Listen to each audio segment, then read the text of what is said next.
true. Only the names have been changed to protect the innocent. NBC brings you Dragnet.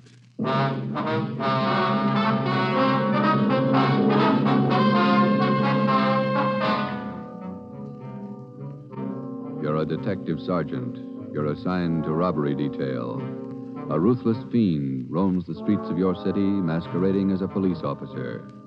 For months, helpless citizens have been robbed, beaten senseless, and kidnapped. The criminal is a twisted genius, vicious, cunning. Your job is to get him. Dragnet, the documented drama of an actual crime, investigated and solved by the men who unrelentingly stand watch on the security of your home, your family, and your life. For the next 30 minutes, in cooperation with the Los Angeles Police Department, you will travel step by step on the side of the law through an actual case from official police files, from beginning to end, from crime to punishment. Dragnet is the story of your police force in action. It was Wednesday, June 4th. It was warm in Los Angeles. We were working the night watch out of robbery detail. My partner's Ben Romero. The boss is Ed Backstrand, chief of detectives. My name's Friday. I was on my way back from communications, and it was 11:13 p.m. when I got to room 27A. Robbery detail. Oh, hi, Joe. Hi, Ben.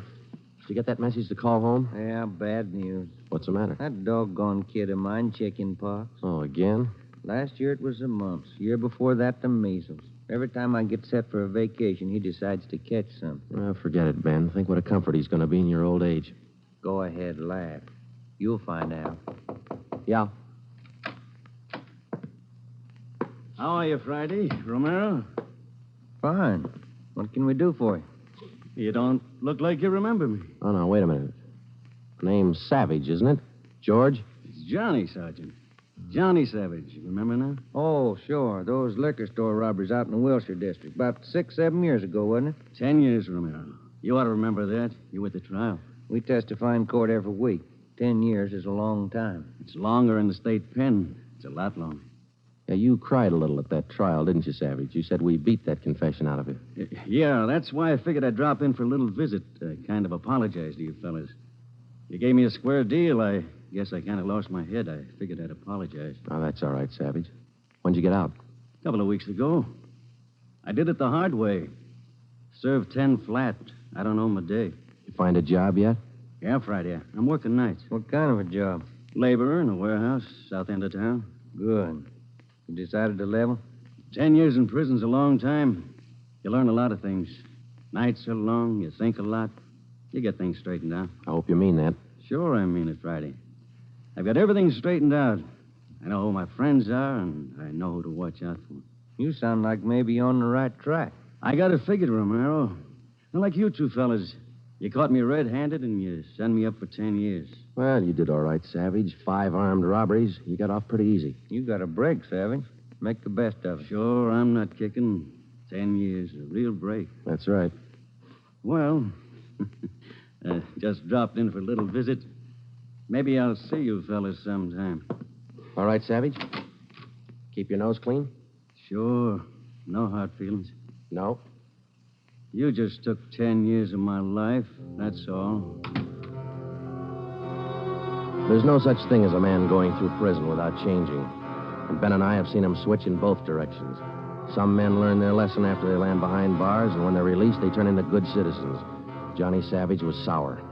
We made a mental note to check him out later on, and then we went down to the record bureau and pulled his coming out mug. That's about all that we had time for, because about an hour later, we started to get busy. Hot shot, Joe. Grab it. On the corner of Selma and Naples, the drugstore, 211 and probable attack. On the corner of Selma and Naples, 211 and... What you got, Joe? Selma and Naples, 211 and attack. Come on.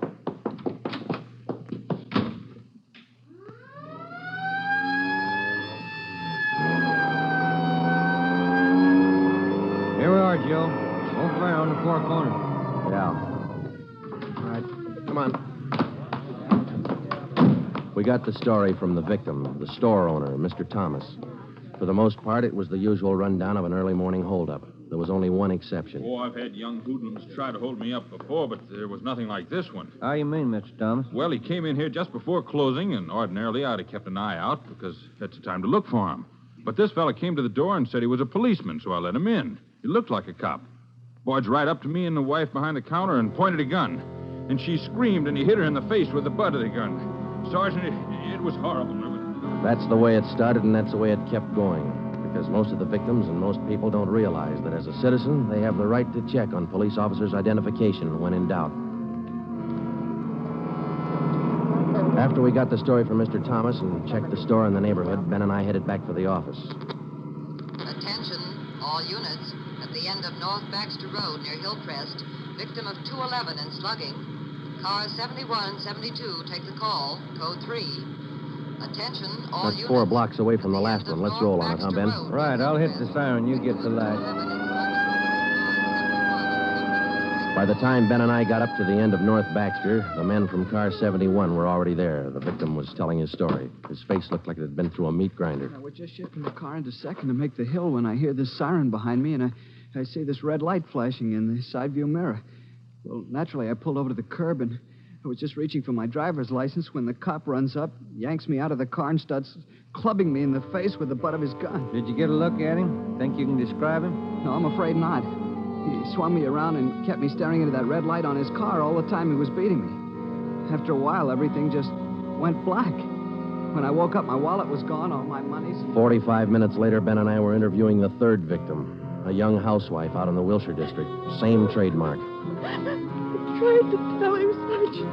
I tried to tell him I didn't have any money, but he wouldn't listen. He kept holding me by the throat and beating me with his fist like he enjoyed it. Beating me. Yeah, all right, Mrs. Jameson. Could you tell us how he got in the house? He came in the front door and rang the bell. I opened the door, but I left the burglar chain on. He said he was a policeman. So when he demanded I open the door all the way, I did. Then he grabbed me. And you can't describe the man for us, Miss Jameson? He was tall, and he had dark hair and big hands. That's all. It was like a nightmare. A horrible nightmare.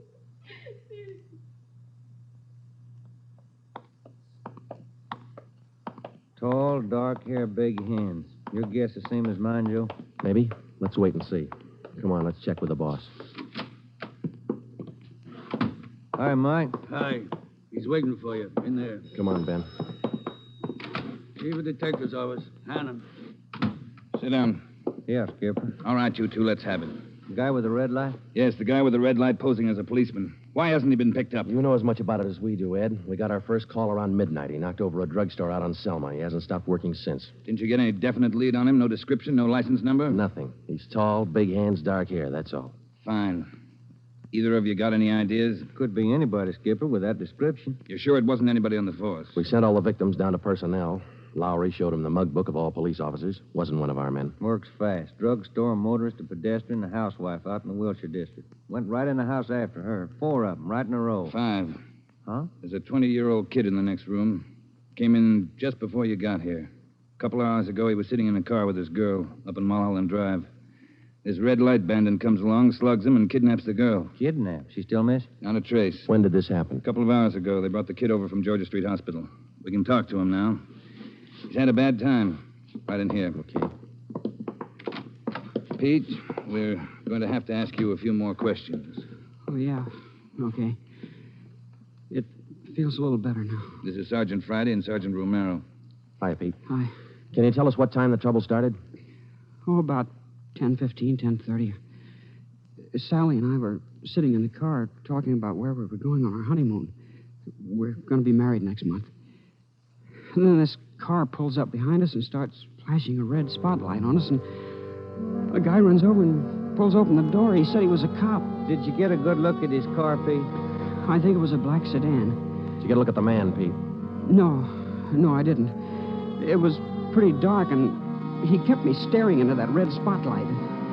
It all happened so fast. Then he started slugging me, and I went down. What happened then? Well, the next thing I knew, Sally was screaming. He had one hand on her throat, and he had her backed up against the side of the car. He was beating her with the other hand. Some kind of a short billy club. Well, I got up and I started for him, and he slugged me again. When I came to, Sally was gone. Anybody check the area up there, Ed? Yeah, Davis and Griffin. Didn't find a thing. Oh, Sergeant, you gotta find it. You got to. I wouldn't know what to tell her folks. I wouldn't know what to say. That's all right, Pete. We'll find her. You take it easy. Got a hot shot, Ed, up on Summit Road near Westmore. A woman, unconscious. Ambulance follow-up. Possible dead body. All right, Hannon. Look after Pete here. Friday, Romero, let's go. Up ahead, Romero, to the right. Okay, Skipper? Yeah, there's the ambulance and the cruiser car. Sure a lonely-looking spot. All right, come on. Hiya, Doc.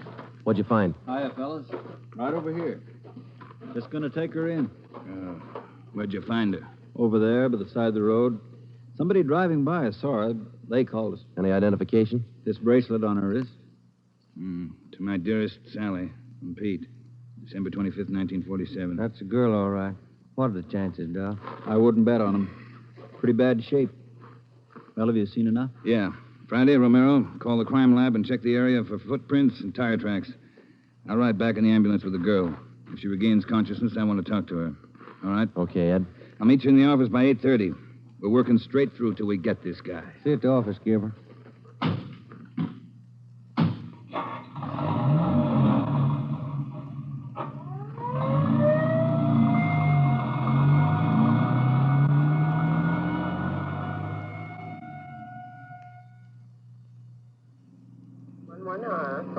What time you got, Ben? 7 minutes to 4. Long night. Hey, that car up there ahead. Let's take a look at it, huh? Black sedan. Hey, look, he's flashing a red spot on that convertible. Come on.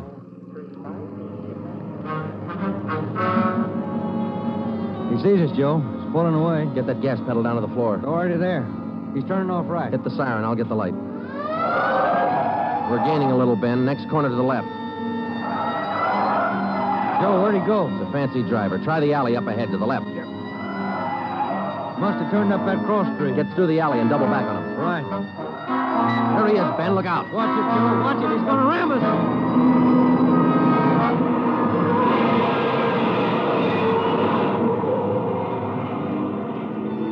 We got hit just in front of the rear bumper. Our car was forced into the curbing and it turned over. He was real lucky. He kept right on going. But this time, Ben and I were sharing the luck. All we got out of it was a couple of nasty cracks in the head and a few bruises, but it was enough to keep us in a hospital under observation for a day. By this time, Ed Backstrand was fuming. So were the newspapers. During the day we spent in the hospital, the Red Light Bandit went on a real blitz. He pulled 6 more jobs, 1 liquor store, 2 residential holdups, and 3 car robberies. 5 of the 6 victims were slugged and beaten. Davis and Griffin had taken over for Ben and me, and by the time we got back on the job, they'd built up a lead for us. We've been working with Wilkerson up in auto theft, Joe. He's used 4 stolen cars already. We got the makes and numbers on each one of them. How about the dark sedan he was driving when he rammed us? The boys picked it up this morning out on Sepulveda. We're checking it for prints now. Oh, that's fine, Dave. You got any description on the guy yet? No luck there, Joe. He works too fast. Nothing at all? The same as you had. Tall, black hair, big hands.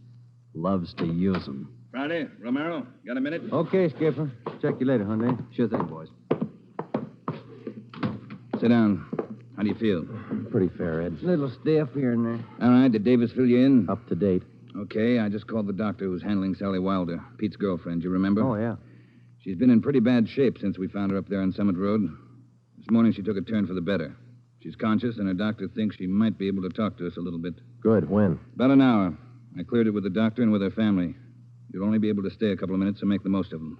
That's all. All right, Ed. We'll check with you later. Say, Joe, Ben, here's some mail came for you fellas while you were gone. Oh, thank you, Mike. We're going over to the county hospital. We ought to be back in a couple hours. Okay. Say, there's been a couple of phone calls, too. Yeah, anything important? I don't think so. The guy just called to say hello. Said his name was Johnny Savage. He just called to say hello. I presume you men are aware of the girl's critical condition. Yeah, that's right, Dr. Froman. We saw her before she was taken here at the hospital. Yes. You understand, of course, that you'll be able to see her for only a few minutes, and please try your best not to excite her, huh? Right, Doctor.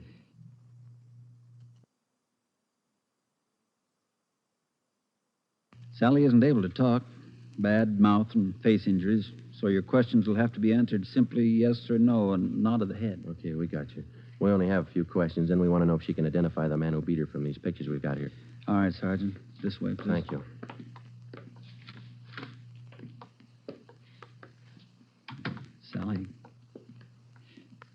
Sally, these gentlemen are from the police department. They'd like to ask you a few questions. Now, there's no need to be nervous or afraid. Just simply nod your head yes or no. Oh, that's fine. All right, Sergeant.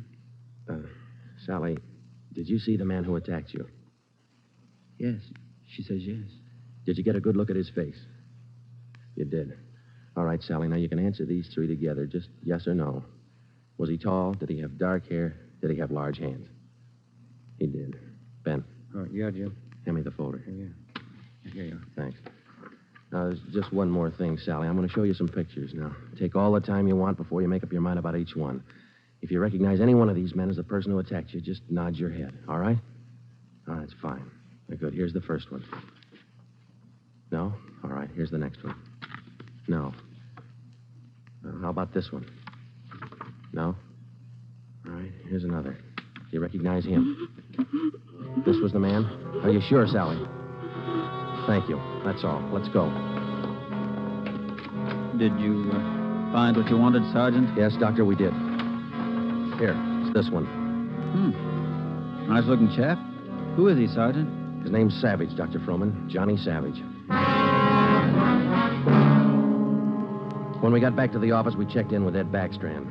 In 5 minutes, an all-points bulletin and a full description of the suspect was broadcast to every radio car, every motorcycle officer, to every sheriff and law enforcement agency in Los Angeles and Southern California. By nightfall, the manhunt was on. More than a dozen extra patrol units were called in for duty that night, and when they pulled out of the police garage, the name, the picture, and the full description of Johnny Savage was in the possession of every officer.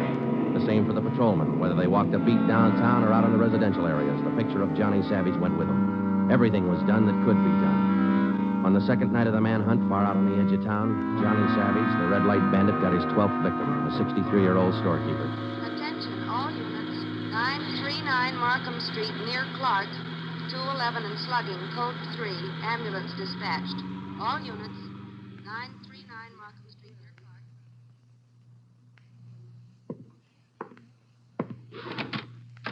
Here it is, Skipper. Tie-in. What'd you get? Wilkerson lifted the prints off that black sedan that rammed Joe and me. Yeah? They belong to Johnny Savage. Yeah, good. That storekeeper last night. It is Savage, all right. Victim identified him from his mug. All right. We got enough of this Savage guy to put him on ice for life. All we have to do now is to get him. Now, look, the way we figure it, Ed, this red light bandit is using stolen cars with cold plates, so there's no way of tracking down the cars at regular commercial garages. He's got to be renting private garages someplace around town. All right, let's get the neighborhood patrolman on the job. Advertise it. All over town. It's a city ordinance, isn't it? People who rent private garages are bound by law to register the car and license number with the police. Start a campaign if you want, but find those cars. Right. Yeah, wait a minute. Hello, Backstrand. Yeah? When? I see. Yeah, thanks. What is it, Ed? It was the hospital. About the girl, Sally. Sally Wilder? What about her? She died 5 minutes ago. That night, everybody went back on the job as usual. The cruiser cars, the patrolmen, the motorcycle officers, and about a dozen decoy cars. Armed policewomen riding alone in cars or parked in lonely spots with a police officer escort. Our car, 80K, was still in the garage for repairs, so they assigned us another one. And we started to make the rounds. Everything was usual.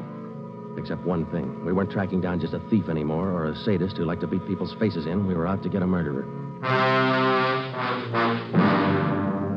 It was a perfect night for the suspect. Dark, no moon. I gave Ben 2-to-1 odds, and I put up $5 that we'd get Savage that night. I lost the $5. We cruised until 7 the next morning, but there wasn't even a nibble. We had breakfast at the Federal Cafe, a little restaurant down the street from the city hall, and it was about 8:15 when we got back to the office. We were pretty tired. Robber detail, Romero. I would like to speak to Sergeant Friday. Just a minute. It's for you, Joe. Okay, thanks. Friday talking. Sergeant Friday, I want to talk to you. Well, I'm listening. Go ahead. I mean, I want to talk to you in person as soon as possible. Can't you tell me over the phone? What is it? I cannot tell you over the phone. It is very important. Can you come now? Well, now, look, mister, I'm awful sorry, but we're very busy down 554 Ramona Avenue. Can you come now? Well, what's this all about? Who is this speaking? My name is Carl Savage. My son's name is John.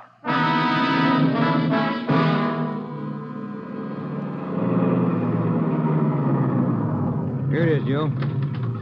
Neat-looking little place. Yeah.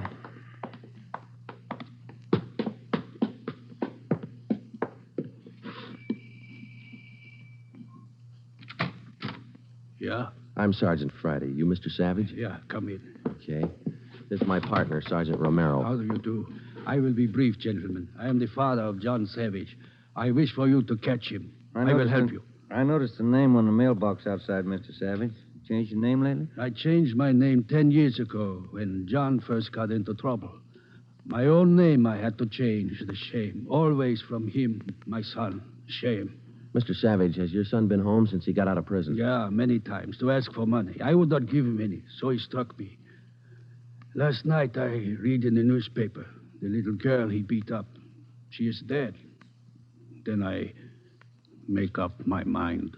Do you know where your son is now, Mr. Savage? Not now, no. But our garage has a car in there. It is not his, I know. Also in the garage, I find many license plates. I find spotlights with red glass lens. But you don't have any idea where we could find him. No, but he will come back. He always comes back for money. We're going to station an officer here in the house, Mr. Savage. Anything you want, if it will catch him. He's bad, Sergeant. Like something poison. All through, he's bad. See a sewing basket over there, Mr. Savage. The wife live here with you? 10 days ago, before this starts, I bury Gertrude, my wife, his mother. Sergeant, for 10 years she is sick, but for 10 years she stays alive to see him from prison. 10 days ago, she died. He did not even come to the funeral. Did your son have any idea that you might call us? No, I don't think so. But when you catch him, give me a gun. With my own 2 hands, I will kill him. Johnny Savage. Before we left, we called Ed Backstrand and we brought him up to date. He sent 3 detectives out to relieve us, Davis, Griffin, and Marsh. We told them to keep an eye on the house and the stolen car in the garage.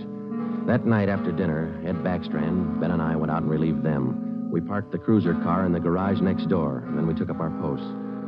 Carl Savage had a light supper, and then he went to bed about 9. The 3 of us sat at the front windows in the darkened house, and we waited. Ben kept his eye on the garage.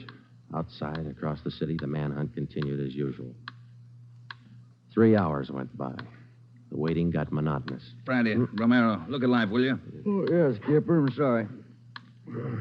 That clock's enough to put anybody to sleep. What time you got? 12:23 a.m. Thanks. The clock kept ticking. We were tired. We took turns keeping each other awake. At 10 minutes past 2, I looked at my watch, and then I settled back and tried to find some kind of a comfortable position. They started so faintly, it was just like the ticking of the clock. Same rhythm. And then they came closer, and the sounds got out of rhythm. Backstrand's head came up with a snap. Friday, Romero, you hear that? Yeah, Ed. Get up to the window, watch the curtains. You see anything? Yeah, somebody's coming. Savage? Can't tell. Wait a minute, he's slowing down. He's going up the driveway to the garage. He's going inside. That's him. Come on. Watch it, he spotted us. He went over that fence into the yard. There he is, Friday. You hit him, Joe? Maybe. Yeah, he's going for the street. He's headed for that car, Ed, that sedan up on the corner there. Yeah, Romero, go back and get the car. Right, Skipper.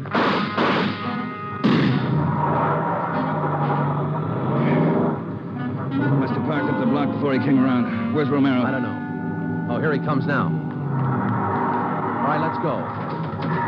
Get that radio on, Joe. It's already on, Ed. All right, give him a call. Any sign yet? No, nothing so far. Next corner to the right, Ben.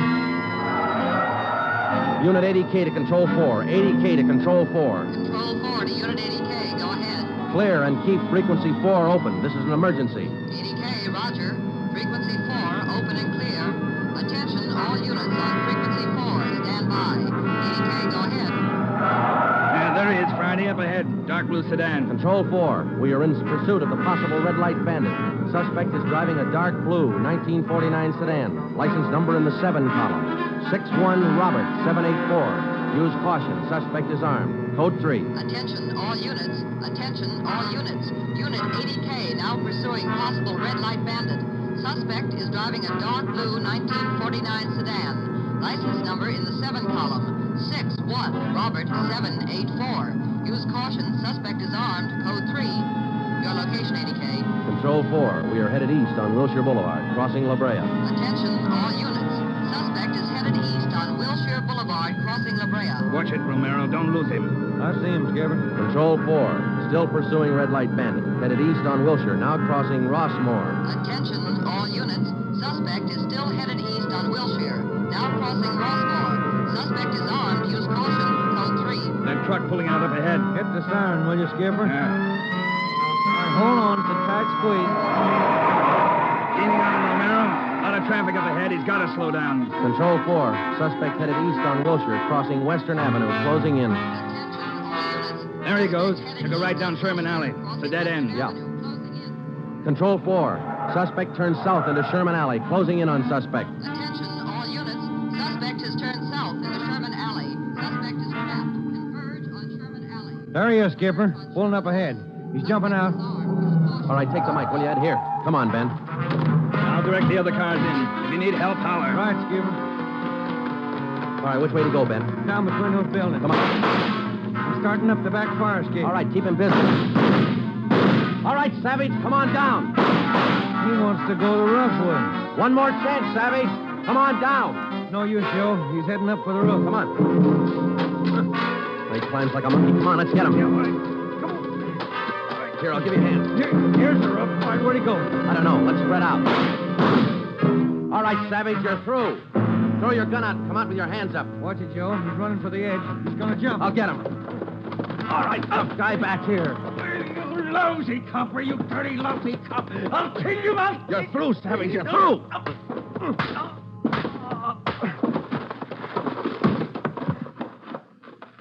Good, Joe. Yeah. Throw the cuffs on, will you? Yeah, you just betcha.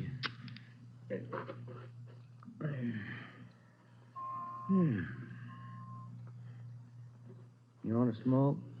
Yeah, I can sure use one. Thanks. Quiet up here. Yeah. I was just thinking. Well?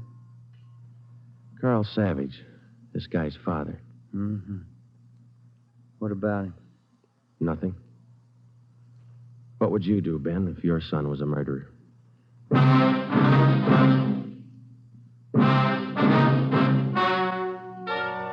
The story you have just heard is true.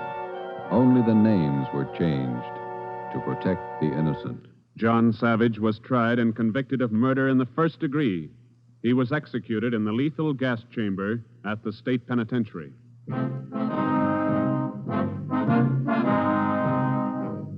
You have just heard the sixth in a new series of authentic cases from official files. Technical advice for Dragnet is furnished by the Los Angeles Police Department.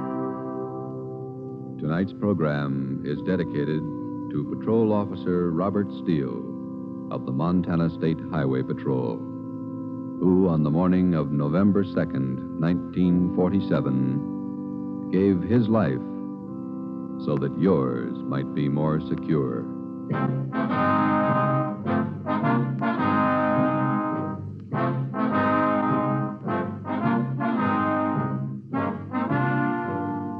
Dragnet came to you from Los Angeles.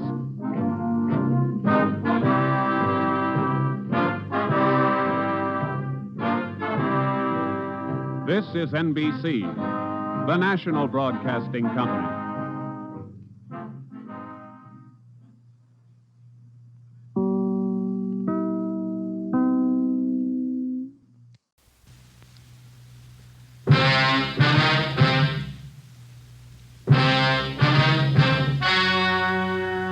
Ladies and gentlemen, the story you're about to hear is true. Only the names have been changed to protect the innocent. Fatima Cigarettes, best of long cigarettes, brings you Dragnet.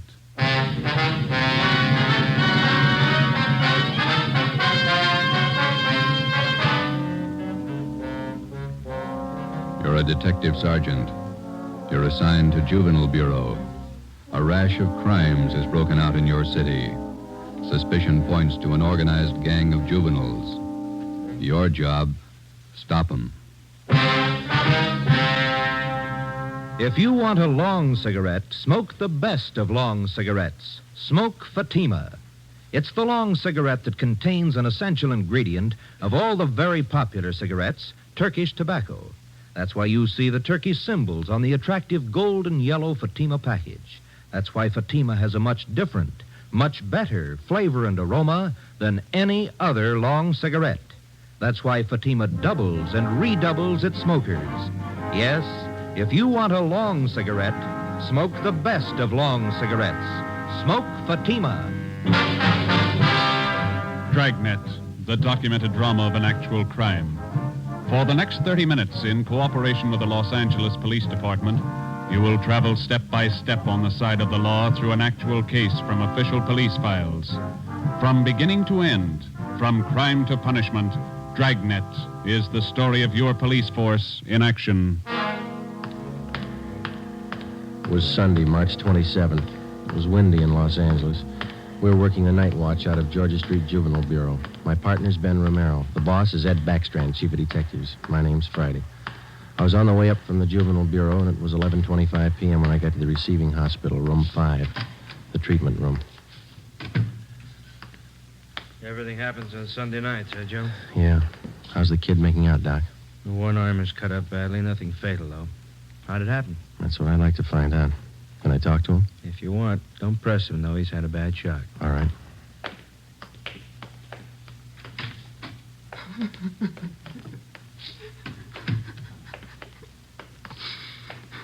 Officer here to talk to you, son.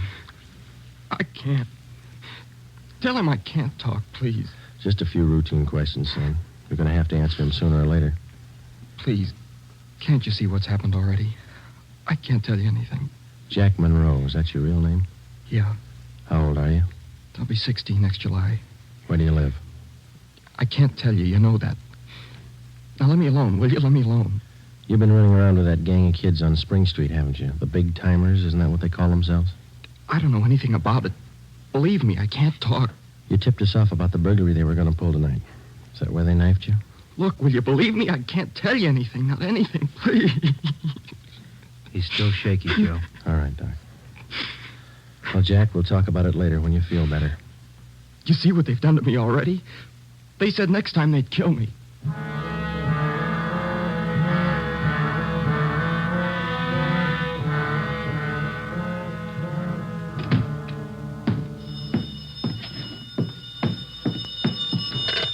Juvenile Bureau, Friday.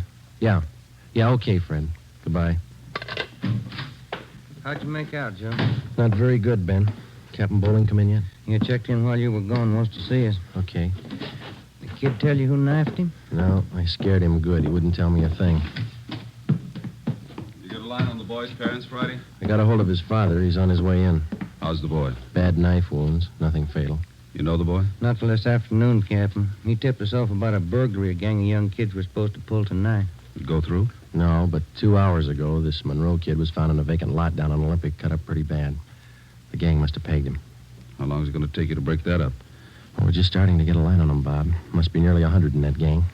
And every one of them working hard. Take a look at the pin map over here. This spot here, look at it. All the jobs pulled during the last month, huh? The last 5 weeks, up to date. Red tabs for burglary, must be more than 100. The robberies, green pens, count them, at least 50. And there's 5 more orange ones I added for the weekend, auto thefts. You bet those kids are working hard. We got a lead on them. That's more than we had last week. You have to push it harder. Here's the big reason. This line of pins, brown and black. Purse snatchings. Purse snatching and rape, 26 of them in the past 5 weeks. They're pretty well concentrated in one area here. That's right. Now, what's the lead you're working on? Right there on the pin map, Captain. Huh? Well, these 2 blocks here, Bob, where Franco Alley intersects Spring Street. Well, what about it? Well, it's the only clear area for a dozen blocks around. There's not a colored pin on it, you see? Yeah. Now, all the rest of the pins, the robberies, burglaries, attacks, they all seem to branch out from this same spot right here in definite patterns. Franco Alley and Spring Street. You figure that's the focal point for the gang? Well, it's got all the mark. For instance? Oh, we've been checking that neighborhood for a week. We got it narrowed down to one place. Right on the corner of Franco and Spring. What is it? It's a soda fountain. It's pretty typical. Only it stays open all night, and it gets a pretty good play from kids. A regular hangout, Captain. Pretty tough youngsters. None of them over 18. Who runs the place? Guy named Eddie Ramsey, small-time con man. Had a run-in with him when we worked bunco detail. I remember the name. Smart mouth. Tried to give us trouble when we talked to some kids in there last night.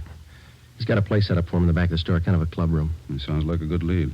What are you doing about it? Well, just a minute. Captain Bowling. Yeah? Who? Yeah, we'll be right down. The Monroe kid, his father's downstairs, cursing every one of us. What's his problem? Can't understand how his boy got into trouble. Come on, Ben, let's tell him.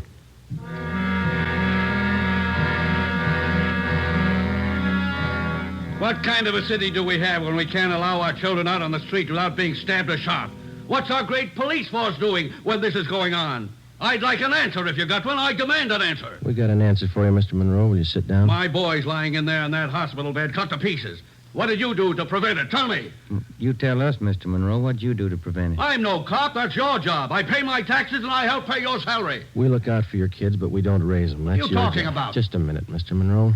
Answer me this. How old is your son, Jack? He's 16, I think. Why? You know what he does with his spare time? Where he spends his nights? Of course I do. He's at home. Some nights he goes to the library. Then you don't know much about your son, Mr. Monroe. For the past month, 4 nights out of 5, he's been hanging around with a gang down at a soda fountain on Spring Street. He's down there as late as 2 a.m. He says he goes to the library. How do I know? I'm a busy man. Did you know that your son is mixed up with that gang? He's not mixed up with a gang. A bunch of small-time thieves, but they're growing. They started with purse snatching, breaking in parked cars, burglarizing candy stores. You don't know what you're talking Wait a about. minute, please. And then they took up robbery, stealing cars, beating up girls, women, attacking them. You're crazy. Jack's not that kind. He's part of that gang, and right now we hold all of them responsible. My boy wouldn't do anything like that. He's a member of that gang, he told us. They're the ones that knifed him tonight. That's a lie. Jack's not mixed up with anything like that. You believe anything you want, Mr. Monroe. We're going to protect your boy as much as we can, but don't expect us to raise him for you. Now, you better take a free piece of advice. You keep your advice. Jack's not in this. You can't prove he is. We're not out to prove anything right now. But you catch up with that boy of yours. Keep him off the streets before it's too late. Are you threatening me? No, sir, advising you. Next time we might meet at the morgue.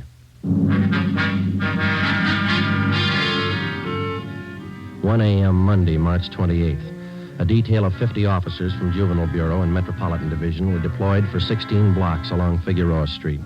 At 5 minutes past 1, they started to move south over an appointed area. In the space of half an hour, 18 young kids, none of them over 17 years old, were picked up off the streets and brought to the second floor at 1335 Georgia Street, the Juvenile Bureau. 4 of the youngsters were girls. At 1:45 a.m., Ben and I checked the soda fountain on the corner of Franco Alley and Spring Street.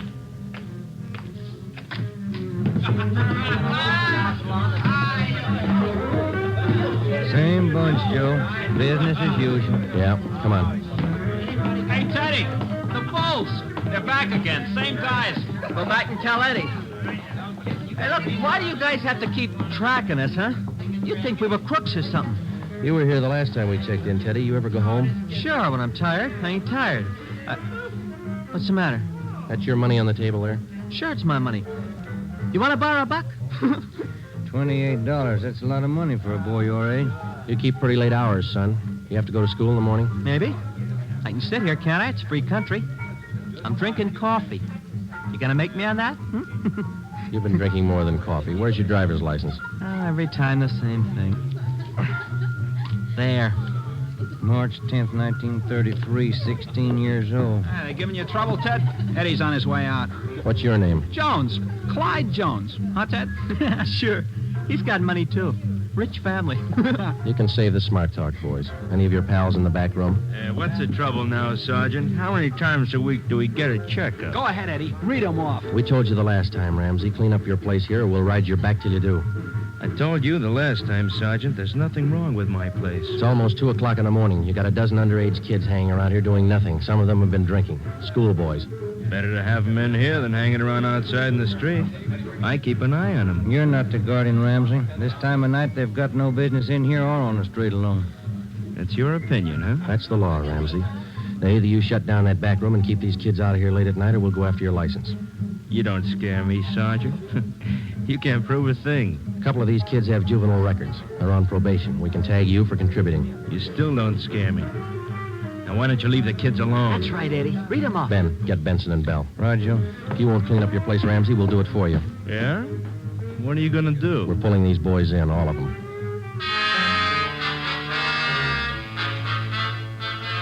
"2:25 a.m. Monday, March 28th. The Dragnet operation had netted 30 juveniles, 26 boys, 4 girls. 24 of the children were between the ages of 16 and 17. They were lodged in the assembly room at the Georgia Street Juvenile Bureau. The other half dozen were 13 and 15-year-olds. They were taken to the juvenile hall at 1369 Henry Street.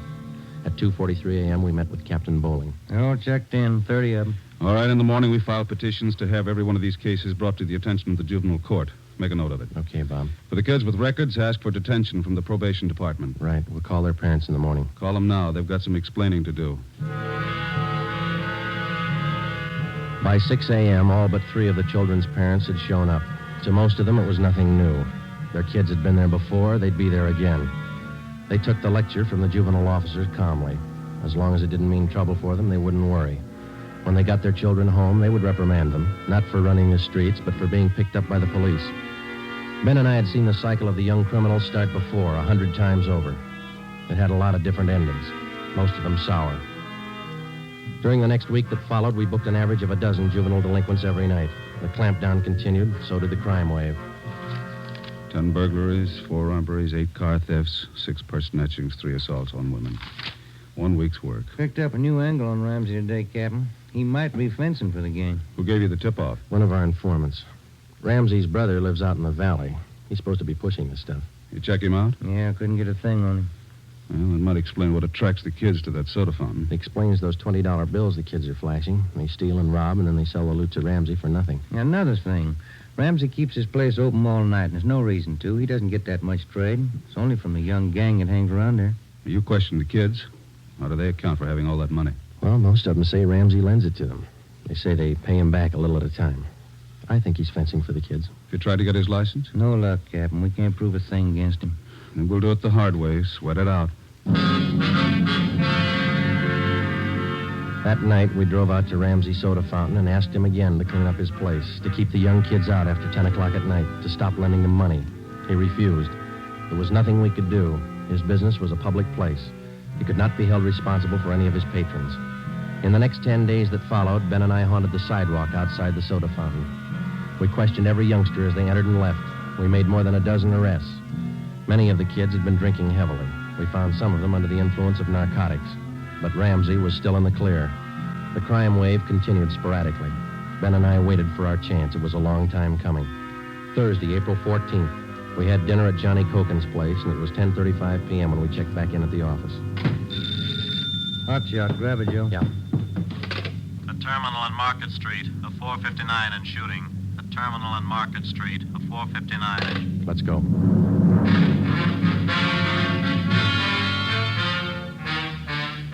He was approximately 5 feet 4 inches tall, 125 pounds, brown hair, brown eyes, slight build, fair complexion. He was wearing blue jeans and a corduroy jacket. We found him between a row of packing cases at the rear of the warehouse at Terminal and Market Streets.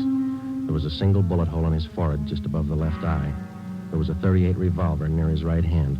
The watchman told us how it happened. He broke in the back of the warehouse, Sergeant. He wanted to shoot it out with me. Here's his ID card. Fell out of his pocket. Teddy Cameron, age 15. Dear God. A kid. I didn't know, Sergeant. He didn't either. He thought he was grown up.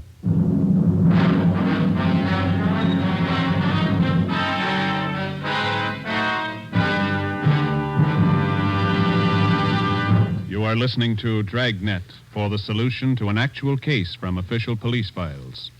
Now, here's the solution to many of your Christmas shopping problems. If your friends smoke a long cigarette, give the best of long cigarettes. Give Fatima, and all is well. Fatima. The long cigarette that contains an essential ingredient of all the very popular cigarettes, Turkish tobacco. Give Fatima, and all is well. Fatima. The cigarette that has a much different, much better flavor and aroma than any other long cigarette. Give Fatima, and all is well. Fatima. The cigarette that has doubled and redoubled in popularity. Here are the authentic reports. New York Division. Fatima sales up 132%. Chicago Division. Fatima sales up 453%. Los Angeles Division. Fatima sales up 545%. More and more smokers agree Fatima is the best of long cigarettes. So enjoy Fatima yourself and give Fatima for Christmas in the attractive golden yellow carton. Everyone who smokes Fatima says that this great new long cigarette is the best of all long cigarettes.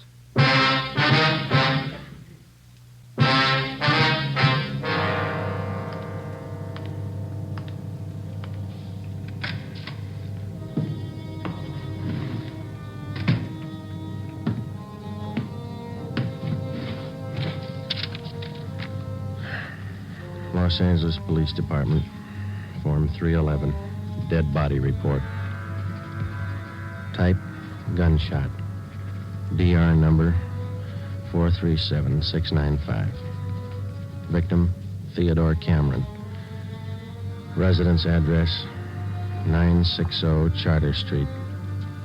Date and time of death, Thursday, April 14th, 10:35 p.m. Place, Terminal and Market Streets, South State Warehouse. Cause of death, gunshot. Motive or reason, attempted burglary. Time discovered, 10:40 p.m. Removed to County Morgue.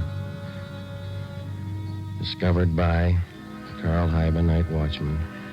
Identified by Barbara Cameron, sister. Description of victim, male, Caucasian, age 15, height, weight, so and so.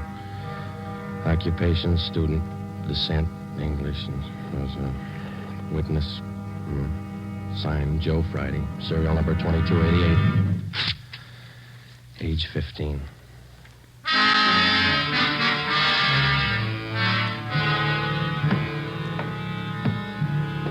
Ready, Joe? The Cameron boy's sister. She's waiting in the next room. Yeah, let's go. She taking it hard? Yeah. Morning, Miss Cameron. Good morning. We won't keep you long. Just a few routine questions. Yes, all right. Miss Cameron, how many are there in your family? There were three of us. Teddy, Mike, and me. Mother and father are dead. I work. Teddy and Mike go to school.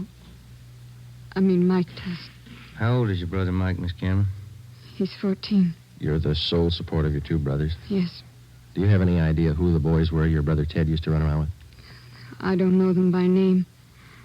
I remember seeing a couple of them once or twice. Mike would know, I think. He and Ted were pretty close, brothers. Do you know if Ted mixed with a gang of kids down on Spring Street? Maybe Mike would know that. Sergeant Teddy wasn't a bad boy.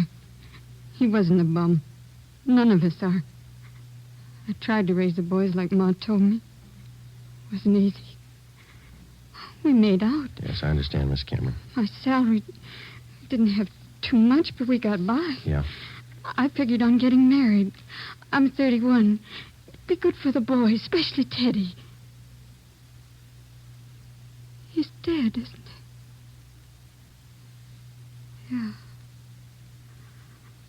I couldn't be in two places at once. Hold a job and watch the kids. But that's why I thought maybe a husband. I'm sorry to press, Miss Cameron. Do you think your brother Mike can tell us about that Spring Street gang? Well, Mike would know. Where can we find him? Staying at a friend's house. I got the address in my bag. Here. That's 2514. I don't write numbers too well. Thank you, Miss Cameron. You've been very helpful. I'll get somebody to drive you home. Oh, do I have to go? Would it be all right if I just sit here for a while? That's all right. I'm tired. Real tired. 2514 West Serrano Street. That was the address Barbara Cameron had given us. It was the home of Mr. and Mrs. Jean Brewer, high school friends of the dead boy's sister. We talked to Mike Cameron. He told us that his brother Teddy had been running around with a gang down on Spring Street. He identified Ramsey Soda Fountain as the hangout. It was 2:25 p.m. when we got back to Georgia Street Juvenile Bureau. I got it. Juvenile Bureau, Romero. Yeah, hold on, I'll call him. You, Joe. Thanks. Friday. Joe, this is Canfield in burglary. Yeah, Homer. You're working that Cameron case, aren't you? Yeah? I just got a report on one you might be interested in, out of the same neighborhood. Distillery prowl. What do you got on it? Looks like a juvenile M.O. They got away with 7 cases of Scotch whiskey. Expensive stuff. Okay, we'll hop on it. Bubeck Warehouse, Crocker at 7th. Miss Elizabeth Rice was the auditor in charge at the Bubeck Warehouse. We located her on the mezzanine office row. It was her job to keep a running inventory on all incoming and outgoing liquor stock. She knew her job well. As you know, Sergeant Friday, each and every bottle of distilled spirits carries a United States Internal Revenue stamp. Yes, ma'am. Each stamp carries a serial number together with the name of the firm to whom the stamps are issued. Well, Miss Rice, in the stuff that's missing, the stamp on each bottle carries the case number. Is that right? That's right. Now, what did I tell you? Oh, yes, I have it right here. 7 cases of high-grade blended Scotch whiskey. Now, I have a bottle identical to those in the missing cases. Yes, I see. Now, if you'll just look here, Yes, ma'am. the number on this stamp here, 368-227-9956, followed by the firm name. Could you give us the numbers of the stolen cases? Now, I have them typed out for you right here. 7 cases, 12 bottles to the case, Canada Dry Incorporated, 4 of the red label and 3 of the black label, Johnny Walker. All right, thank you very much, Miss Rice. And you think that this might be a juvenile case, Sergeant? Yes, ma'am, we do. 7 cases, that's close to $600, isn't it? We've lost a great deal more than that, Sergeant. The insurance company makes up for the liquor loss. Yes, ma'am. Those youngsters, who makes up for them? Ben and I left the Bubeck Warehouse with a list of serial numbers of the 7 cases of stolen liquor. We headed back for the Juvenile Bureau. We figured that there was a strong possibility that the Spring Street gang was responsible for the warehouse liquor theft. How were they disposing of the stolen property? That was the key question we had to answer. Ben and I had a hunch and a tip from an informant that the young gang was operating under the guidance of a fence, a man or woman whose job it is to dispose of stolen property.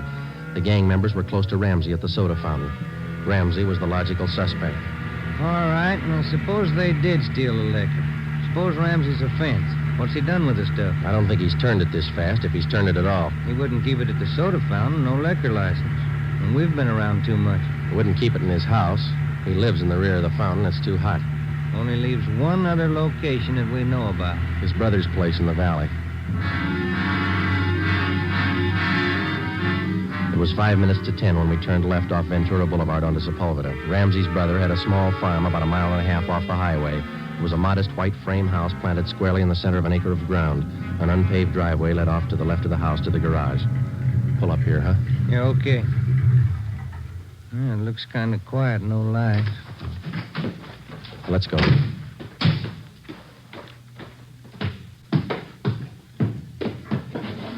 Mud sticks to everything. Now, where's the doorbell? Oh, here it is. You got your flashlight? Yeah, what? Here's a note somebody left. Oh, it's on the bum again. Here, I'll strike a match. Okay. Can you hold it a little closer? Can you read it? Yeah. Harry, wife and I have gone to the drive-in theater. Before you put the truck away, get 3... Can you hold that match closer? Oh, now, wait a minute. Yeah. Get 3 cases out of the garage and take them into town. Ed is waiting. Please try to make it by 11:30 tonight. Let's see. It's signed George. The address is here. And there's the garage. Yeah, come on. 3 cases. Could be eggs, Joe. If it is, we wasted a trip.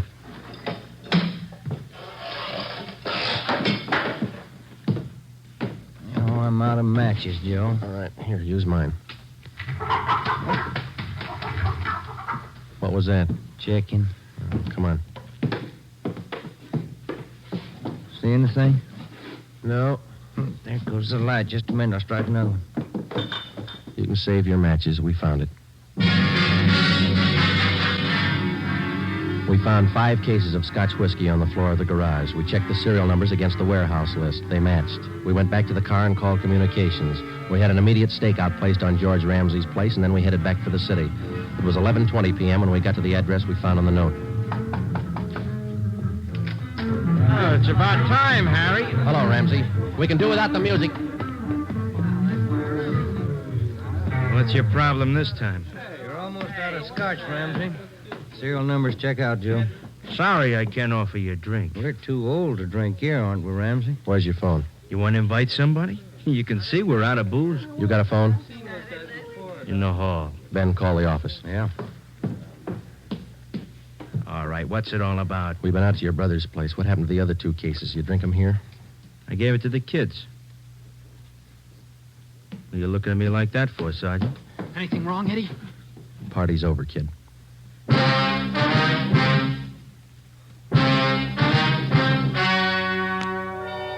The story you have just heard was true.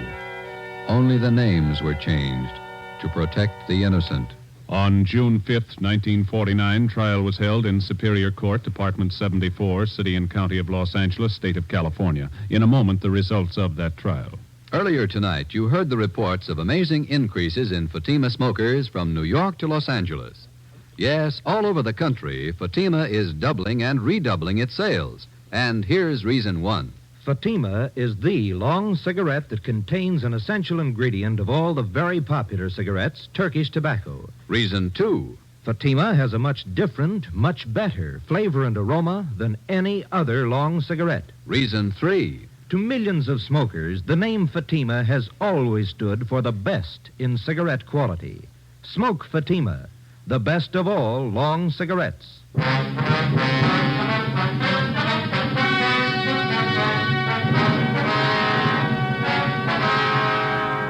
Edward and George Ramsey were tried and convicted in Superior Court of receiving stolen property. After serving their terms as prescribed by law in the state penitentiary, they will be returned to the county jail where they will serve a 1-year term for contributing to the delinquency of minors. You have just heard Dragnet, a new series of authentic cases from official files. Technical advice for Dragnet comes from the Office of Acting Chief of Police, W.A. Wharton, Los Angeles Police Department. Honoring the city of Greenwich, state of Connecticut, and the men who make up the Greenwich Police Department, another of America's great law enforcement agencies. One of these men, Chief John M. Gleason, FBI National Police Academy graduate, who dedicates his life to making yours more secure. Fatima Cigarettes, the best of long cigarettes, has brought you Dragnet from Los Angeles.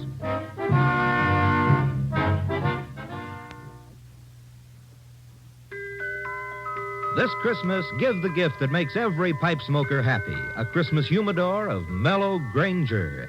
Granger is made just for pipes by the tried and true Wellman method. Rough cut to smoke mild and cool, and humidor packed to stay ever fresh. Yes, make this Christmas a Merry Christmas for all the pipe smokers on your list. Give them each a Christmas humidor of mellow Granger. Listen to Dragnet next week and be sure to hear Morton Downey tonight on NBC.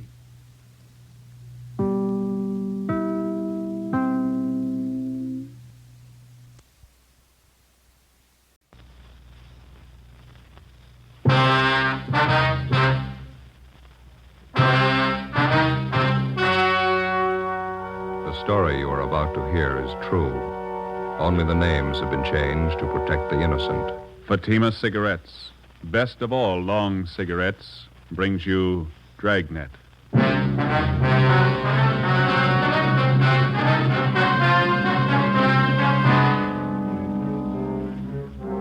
You're a detective sergeant.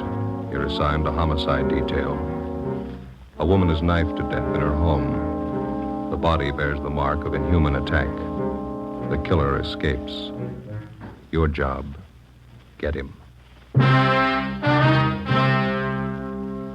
If you want a long cigarette, smoke the best of all long cigarettes. Smoke extra mild Fatima. Yes, Fatima is the king-size cigarette which contains the finest Turkish and domestic tobaccos superbly blended to make it extra mild, to give Fatima a much different, much better flavor and aroma than any other long cigarette. That's why Fatima has more than doubled its smokers coast to coast. Enjoy extra mild Fatima yourself. Best of all, long cigarettes. It's wise to smoke extra mild Fatima. It's wise to smoke extra mild Fatima.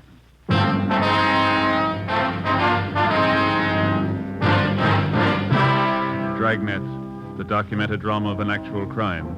For the next 30 minutes, in cooperation with the Los Angeles Police Department, you will travel step by step on the side of the law through an actual case from official police files.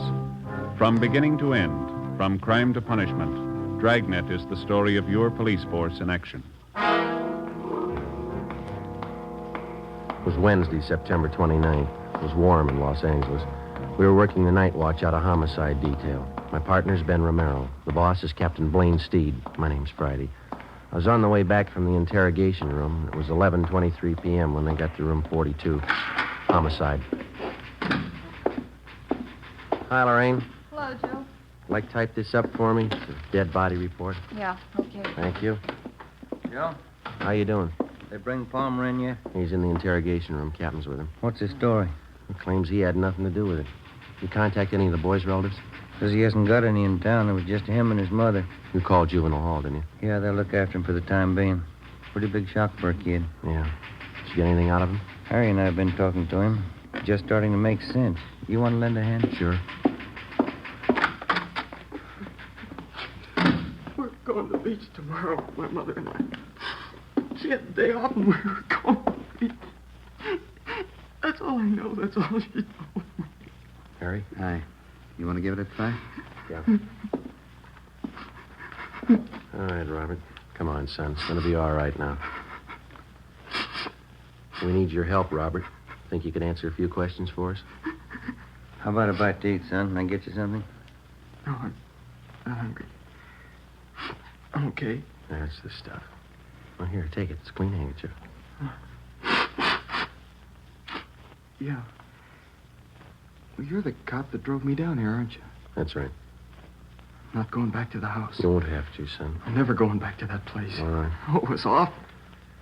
Could you start from the beginning for us, Bob, and just take it easy? Tell us what you know. Okay. Think I could have a Coke? I'll pick up a couple. Be right back. All right, Harry. Thanks, Harry. Well, all I know is I left the house about 7:30. Mom gave me the money to go to a show. Was she alone in the house when you left? Yeah, that's right. We had dinner and then I went to the show. You usually go to the show on school nights, son? No, but Mom asked me if I wanted to go. She gave me the money. Double feature. She told me to stay for both pictures. Mm-hmm. She usually tell you that? No, she always said to just stay for one picture. She didn't want me coming home so late. Was she expecting anybody to visit her? I mean, after you'd gone? She didn't say so. She just told me to stay for both pictures, that's all. What time did the movie let out? Almost 11 o'clock. Pretty late, so I went straight home. Mom was in the bedroom. She was on the floor. There was this knife, this big knife. What'd you do then, son? I ran outside, hollered. Wallace's came over from next door. I went inside and looked, and then they called the cops. That knife you saw in the bedroom. There was blood on it, all over it. It was terrible. Did you ever see the knife before? Yeah. Yeah, Roy gave it to my mom last year. It's a bowler knife. Who is this Roy? Mom's boyfriend. One of them. He's in the Navy. Was he at your house tonight? I told you, it was just Mom and I. Roy had a fight with Mom about 2 weeks ago. He said he didn't like her having other boyfriends, and they had a fight. They argued, is that what you mean? Yeah. And once Roy slapped my mother. You want one of these, Joe? No, thanks, Harry. Oh, there. There's your Coke, Robert. Oh, yeah. Son, did you know most of your mother's friends? Most of them, yeah. Can you think of any of them who might have wanted to hurt your mother? I don't know. Roy Palmer, maybe. He was mad at her. He's the only one I can think of. I don't know. I don't want to think about it anymore. All right, son. We won't bother you anymore tonight. Thanks a lot. Yeah. Ben? Mm-hmm. You want to follow through with Juvenile Hall, see if the boy's taken care of. Okay. You going to be in the interrogation room? Yeah, I got a few more questions for Roy Palmer. Right. Check you later. Okay.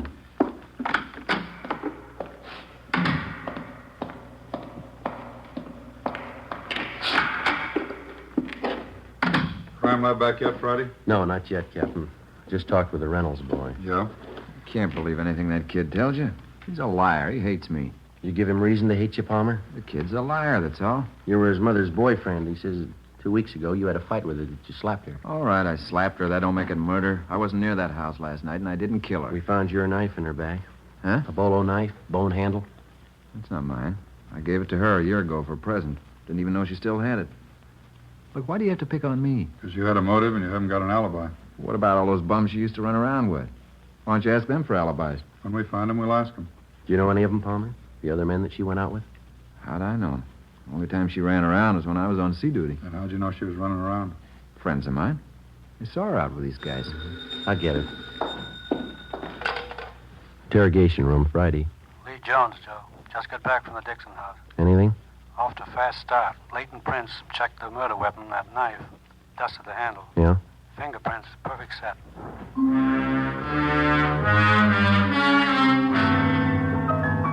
Captain Steed and I took the suspect, Roy Palmer, down the hall and had his fingerprints taken. At the same time, across the street in the crime lab, a set of fingerprints were lifted from the weapon which had taken the life of Mrs. Betty Dixon. The 2 sets of prints were checked and rechecked. They didn't match. Every object in the murder house was gone over for fingerprints and further evidence. Roy Palmer's fingerprints were on none of them. He was released pending further investigation. The only suspect in one of the most savage murders in the history of the city was free. The next morning, Captain Steed and I met with Chief Detective Thad Brown. How about the dead woman's son? You talk to him again? Well, Romero's with him now. He's taking down a list of all the people that his mother knew, friends, neighbors, everybody. No luck yet with a set of fingerprints? No, we've got no record on him. Checking them through Washington, we ought to get a kickback pretty soon. Set of prints and a piece of envelope. That's physical evidence, huh? Yeah. One of the top corners off an envelope. It had a postmark on it, Sonoma. Sonoma. Tie in with anything yet? No, not so far. Might turn up when we start checking the victim's friends. They posted the body this morning. I guess you saw this coroner's report. Yeah, I did. I don't have to tell you, you're not after an ordinary killer. 23 knife wounds. Revenge motive, maybe. Yeah. The reaction of the dead woman's neighbors, that's what's got me stopped. No one heard a thing? Mitchell and Didion are still covering the neighborhood. Haven't found anyone yet who saw or heard anything unusual. Well, I can't buy it. A woman isn't just cut down like that without some kind of a commotion. Besides, the homes in that neighborhood are fairly close together. Shouldn't take much to make yourself heard from one house to the other. No sign of robbery or burglary? No, according to the boy, the house is intact. Nobody touched anything. It leaves you with the boyfriend angle. Lover's quarrel. We're stuck with it, yeah. Hi, Chief. Romero, come in. How'd you make out? Better than I thought. Boy was over most of his shop this morning. Did he talk? 5 pages of names and addresses. He gave me all of them. Well, how about that boyfriend angle? Oh, about half a dozen names. Seems the mother had quite a social life since the boy's father died. You confirmed the boy's story about going to the movies? Yeah, it checks out. Pretty nice kid, considering the environment he's been raised in. Well, how about those names, Ben? Any of them list Sonoma as their hometown? No, I don't think so. Let me check here. Okay. No.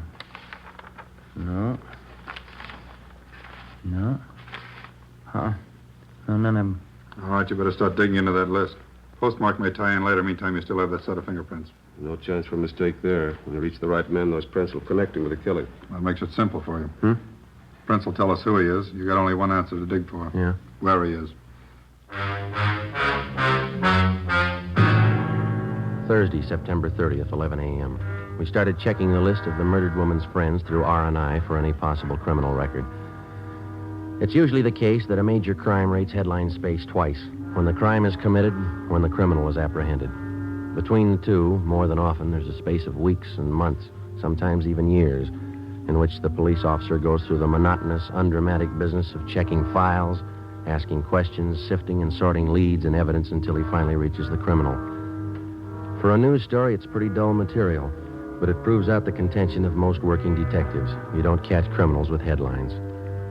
Monday, October 4th. We checked with a Miss Lucille Dana, a counter clerk at a little market out on Crenshaw. It's a terrible thing. I've been away on my vacation. Heard about it when I got home yesterday. You were pretty good friends with Betty Dixon. That right, Miss Dana? Yeah, pretty close. Oh, excuse me a minute. I'll take care of this customer. Yeah, all right.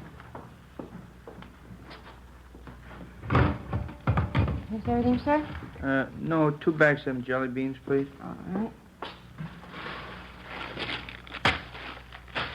Okay, that's all. Oh, that's 19.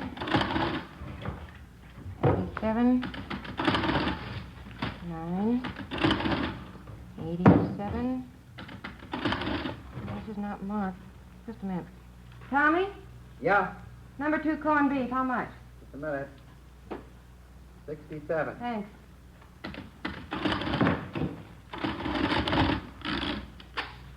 $2.17 out of 5.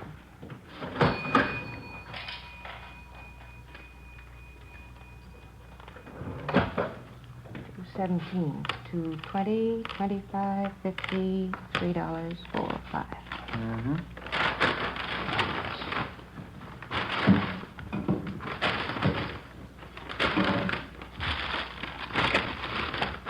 Thank you. Okay. I just can't get over it, Sergeant. Poor Betty.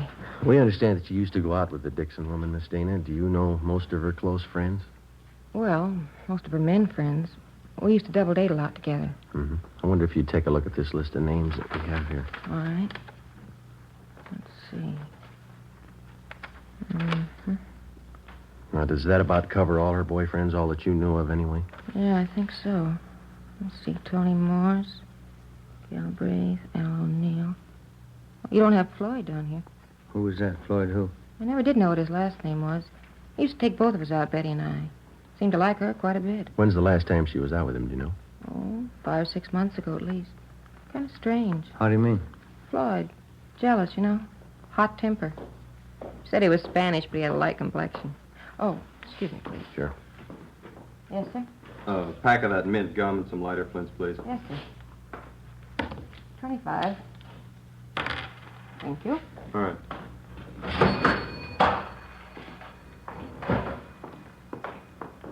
Could you describe this Floyd for us, Miss Dana? Well, he was kind of fresh and conceited in some ways. He was attractive. A lot of fun. How about his physical appearance, weight and height? About 6 feet, I'd say. Nice build. 180 pounds, I guess. Mm-hmm. Dark hair, dark brown eyes. Good dancer. How'd he and Miss Dixon get along? Oh, I don't think he did. Floyd and Betty used to fight all the time, but she used to fight with Roy Palmer, too. I don't think Floyd did it. Is he in town now, do you know? No, I don't. As I say, last time I saw him was 6 months ago. Would you know if Mrs. Dixon saw him recently? If she did, she didn't tell me. You have no idea, then, where we could get in touch with this Floyd? Well, no, I don't. He's from up north originally. Is that so? Yeah, Sonoma. Ben and I went back to the office and got off a teletype to the Sonoma Police Department along with a description of the suspect named Floyd. Then we checked with the 16-year-old son of the murdered woman. He remembered the man called Floyd, and essentially his description of the suspect checked out with that given us by his mother's friend, Lucille Dana. 3 p.m. We met with Lieutenant Harry Didion and Captain Steed. You want to fill him in, Didion? Finally got in touch with the dead woman's next-door neighbor. His name's Conroy. Get anything out of him? They seem to be the only ones who heard anything the night of the murder. What'd they have to say? Let's see. Yeah, they saw Mrs. Dixon's son, Robert, leave the house about 7:30 the night of the murder. And nothing till 8:30. Yeah? They heard loud pounding on the back door of the Dixon home. The door finally opened. They heard an angry woman's voice invite the person in. A man? Yeah. Any description? Not much. He was tall, good build. Not much, Jack. Go on. Neighbors said it was quiet then for about an hour. And they heard a woman crying, said it sounded like Mrs. Dixon. They make out any of the conversation? I got it right here. About 9:30, they heard Mrs. Dixon, a lot of loud talking. She said, "Why don't you kill me then, Floyd? Put me out of my misery." Mm-hmm. Anything else? They said it was quiet between 9:30 and 10. And they heard something that sounded like the thud of a body falling on the floor, a piece of furniture overturned. No screams for help. Funny, but the neighbors say no. The only other thing they heard was Mrs. Dixon. Here's a quote. She said, "Do a good job, finish me off." None of the neighbors thought of calling the police. Well, they told me they didn't want to get mixed up in a family fight. None of their business. She had quite a few men visitors. That's all of it, huh? No, one more thing. I guess this is what made the neighbors think everything was all right. About 10:15, they heard a man's voice, couldn't make out any words. Then they heard Mrs. Dixon say, "Please kiss me goodbye." Mm-hmm. A few minutes after that, they heard someone leave for the back door. They see him? Not very good. I think it was the same man they saw go in. Pretty tall, good build. That's it. Where does it leave us? Pretty weird. How about that? Oh, I don't know. She was supposed to be a sane woman. She'd have to be pretty drunk to ask a man to kill her. The man would have to be pretty drunk to take her up on it. Why the killer used that bolo knife on the victim? That piece of envelope we found by the body. Yeah, it was postmarked Sonoma. There's a state mental hospital up there. Just a hunch. Maybe we're dealing with a maniac. 4 p.m., Monday. R&I could give us nothing because of the meager description. Ben and I checked out of the office and went over to the state building to the Department of State Institutions. First, we checked the name Floyd through the files, using it as a last name, then as a first name. We failed to connect. Either the names didn't fit the description of the suspect, or they were elderly men still confined to the institution at Sonoma. We checked through the files using Floyd as a middle name. We came up with 2 recent parolees from Sonoma. Both matched the description almost perfectly. Both had the middle name of Floyd. We checked out the first one, Charles Floyd Johansson. We found out that he'd been returned to Sonoma almost a month before. The second parolee still had his freedom. We took a set of his fingerprints back to the office and had them checked out with a set of prints found on the murder weapon.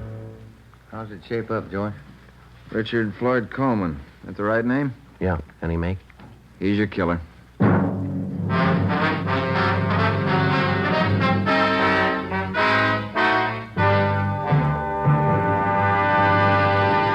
You are listening to Dragnet, the case history of a police investigation presented in the public interest by Fatima Cigarettes. If you smoke a long cigarette, it will be in your interest to listen to a typical case history of a Fatima smoker. It's the case of skating star Helen Davidson of the 1951 Ice Capades. This is her actual signed statement. Recently, on tour with the Ice Capades, I've noticed more and more people smoking Fatima. You know why? If you like king-size cigarettes, you're bound to prefer the one that's extra mild. I know I do. And I agree it's wise to smoke extra mild Fatima. More and more smokers are discovering this every day.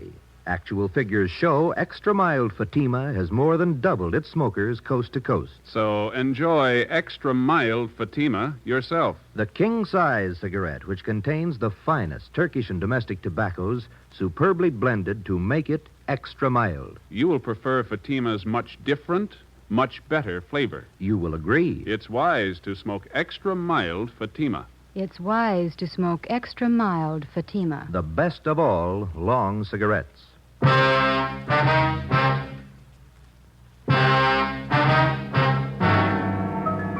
Monday, October 4th, 7 p.m. We got on an APB and a radiogram on Richard Floyd Coleman. We checked DMV for possible auto ownership. From his record, we found that he had been confined twice to the state mental hospital at Sonoma. The first time for a period of 2 years, the second time for 14 months. Hospital files showed us that on both occasions he had been committed by his older sister, Evelyn Coleman, his only living relative. Her address was listed as 5640 Upper Terrace, an apartment court in the East Wilshire district. We drove out to question her. In one of her apartment windows was a hand-lettered sign, Seamstress, dresses made to order, Evelyn Marie Coleman. She turned out to be a tall, quiet girl in her 30s, gray eyes, brown hair. She worked on the sewing machine while we talked with her. I'm sorry to be so rude, Sergeant, but I have to have this blouse ready by 2 this afternoon. Miss Tyler's coming to call for it. That's perfectly all right, Miss Coleman. Exactly. What was it you wanted to know? It's about your brother, Richard. Oh, anything wrong? No, we're just checking, that's all. We'd like to talk to him. Oh, what about? Routine check. We understand he spent some time up at Sonoma. Yes, he did. Richard's had a hard time of it. Doctors don't seem to know the trouble. Poor Richard, he's so mixed up. You're his only living relative? Yes, I am. Folks died when we were both young. Practically raised Richard myself. Have you seen your brother lately, Miss Coleman? No, not lately. Why? You any idea where we might contact him? Well, no, I don't. You see, he travels around the state a good deal. Oh, is he working? No. Oh, but he writes from time to time. Oh, what was it you wanted to see him about, Sergeant? It was just routine questioning. We'd like to talk to him. Oh. Where was he when you last heard from him, Miss Coleman? Well, couldn't you tell me what you want to see him about? We'd just like to question him, that's all. Well, what about? You can tell me. Is your brother in the city now? Oh, I don't know. I just got back. I haven't heard from him in 2 weeks. Almost 3 weeks. Does he usually stay here when he's in town? Well, sometimes, yes. Is Floyd in some kind of trouble? Is that the name he usually goes by, Floyd? Well, most of his friends call him Floyd. Why? You think he might be staying with one of his friends here in the city? He might be. I don't know. Look, Sergeant, If Floyd's in trouble, you can tell me. I've seen him through lots of trouble before. Not this kind, miss. Women? Oh. I wish there was something I could do. Where was he when you last heard from him? He was in Santa Barbara. He wrote me.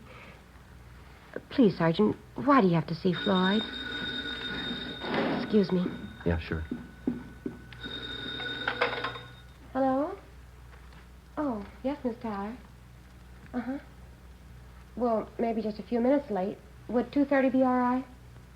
Oh, fine, thank you. All right, Miss Tyler, bye. I'll have to hurry. Mrs. Tyler's blouse. Sure, you go right ahead. I really don't make much of a dressmaker, but I'm saving up. I'm going to buy a place in the valley farther out. Be fine for Floyd and me. Be awfully good for him. Floyd has to get away from excitement. He's awfully nervous. Sorry, Miss Coleman. Sergeant? Are those your brother's suitcases in the alcove back there? Yes, they are. They've been there for a month. I keep his odds and ends for him. You sure he hasn't been here in the past month? Oh, yes, I'm sure. Please, Sergeant, why don't you tell me the truth? I've been through this before. There's trouble with Floyd. What is it this time? It's pretty bad. Well, what is it? We want to ask him about a murder. Oh, no, he wouldn't do that. You sure it was Floyd? We'd like to talk to him.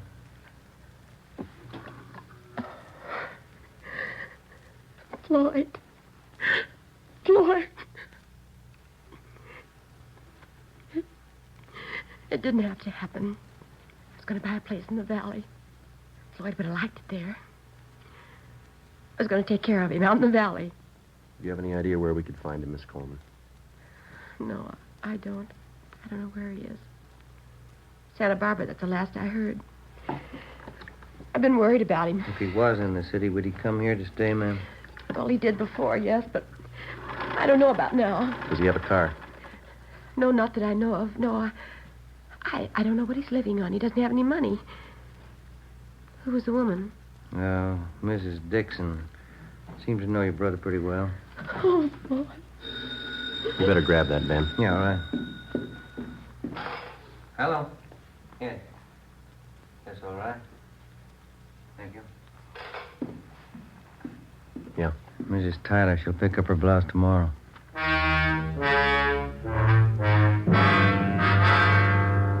Ben and I left Evelyn Coleman's place and went back to the office. A stakeout was placed on her apartment. 2 days went by. Nothing happened. Despite the fact that the suspect's sister had promised to cooperate fully with us in locating her brother, a team of men was assigned to follow her wherever she went as insurance against any possible slip-up. As far as we were concerned, no precaution was out of reason. A maniac was on the loose in the city, the same maniac who had murdered the Dixon woman. He'd done it once, and if the urge was there, he'd do it again. We sweated out the next 3 days. On the afternoon of the 6th day, we got an urgent call from one of the parole officers in the State Institutions Department, a Miss Gertrude Vaughn. Ben and I went over and checked with her. Call came in about 20 minutes ago, Sergeant. Man's voice. What do you have to say? He wanted to talk to me about the Betty Dixon case. Seemed nervous. You say you knew anything about it? I didn't want to frighten him off asking too many questions. But I got the idea he had something he wanted to get off his mind. Well, did he mention anything specific? I mean, names, places, anything like that? No, but I got the impression he knew quite a bit about the case. What else? He promised he'd be here by 4 o'clock. Said he'd be ready to talk. Mm-hmm. Well, it's 2:45 now. All right, Ben. Okay. Pull up a chair. We waited. 3:15, 3:30, 3:45. No sign of the anonymous caller. 4 p.m. Still no sign. We waited. At 4:30, the office door opened and a tall, thin girl with brown hair came in and walked straight toward the desk of Parole Officer Gertrude Vaughn. We saw Miss Vaughn motion the girl across the room toward us. It was Evelyn Coleman. Sergeant. Miss Coleman? How are you? I know where Floyd is. I'll take you to him. 4:35 p.m. Ben and I left the state building with Evelyn Coleman, got in our car, and drove north across the city, according to her directions, until we got on Highway 66. We continued driving north out of the city. Evelyn Coleman sat quiet in the back seat, looking at her hands folded in her lap. Except for directions, she said nothing. Approximately 3 miles out of the city, she directed us off onto a county highway. We drove east for a few miles, then we turned north onto an unpaved road lined with eucalyptus trees. We'd gone a little less than a mile when she directed us to pull up. We can walk the rest of the way. Okay. It's not far. All right. All right. This way. Your brother been out here all this time? He didn't tell me. He called this morning. Supposed to give himself up. What happened? I don't know. He's worse now, I think. Could hardly understand him on the phone. Doesn't make sense. Is he alone now? He was when I left him. We'd go across this field here. Okay. Is your brother armed? No. That it over there? Yeah. Shack by the trees. You'll see he's treated right. Yes, ma'am. We'll see to it.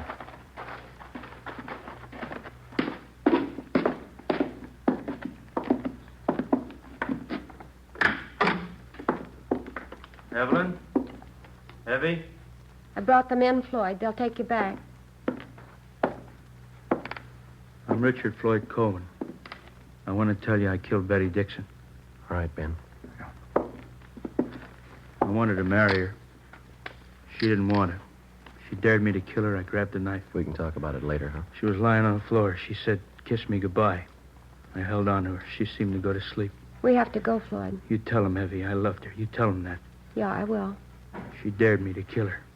She said I didn't have the nerve. She asked me to. Yeah, all right. Come on. Try to tell him that at the hospital. Yeah. I'm not crazy.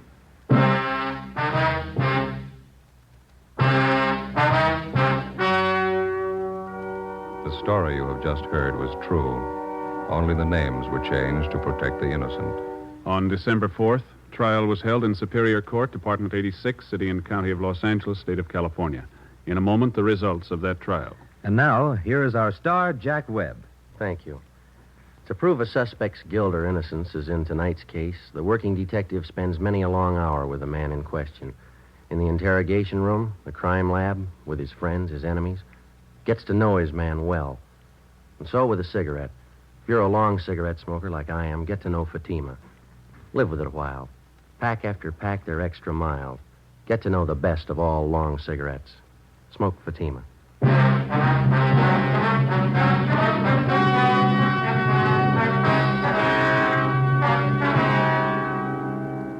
Richard Floyd Coleman was examined by 6 psychiatrists appointed by the court and was found to be criminally insane. He was committed to the state mental hospital at Mendocino for an indefinite period of time. You have just heard Dragnet, a series of authentic cases from official files. Technical advice for Dragnet comes from the Office of Chief of Police W.A. Wharton, Los Angeles Police Department. Fatima Cigarettes, the best of all long cigarettes, has brought you Dragnet from Los Angeles. Sarah Berner is delightful in Sarah's Private Caper, next on NBC.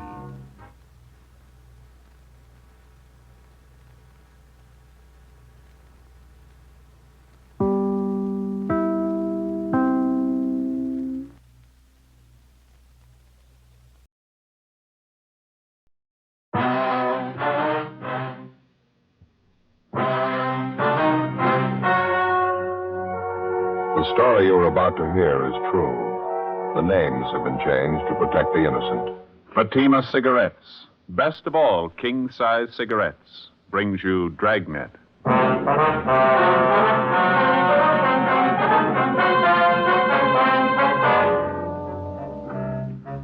You're a detective sergeant. You're assigned to traffic investigation, hit-run felony detail.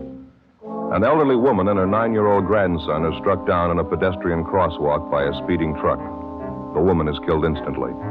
Witnesses fail to get the license number. The hit-run driver escapes. Your job? Find him. The latest Fatima sales report shows thousands and thousands of king-size cigarette smokers are switching to Fatima. For the month of October, coast-to-coast actual figures show Fatima sales are up 110%, or more than double. Fatima, best of all king-size cigarettes. Definitely the best quality in its class, but the same price as the cigarette you're now smoking. Remember, thousands of Americans are switching to extra mild Fatima. Next time, insist on the best, king-size Fatima. in the distinctive golden yellow package.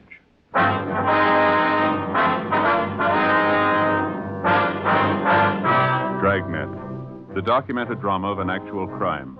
For the next 30 minutes, in cooperation with the Los Angeles Police Department, you will travel step by step on the side of the law through an actual case transcribed from official police files.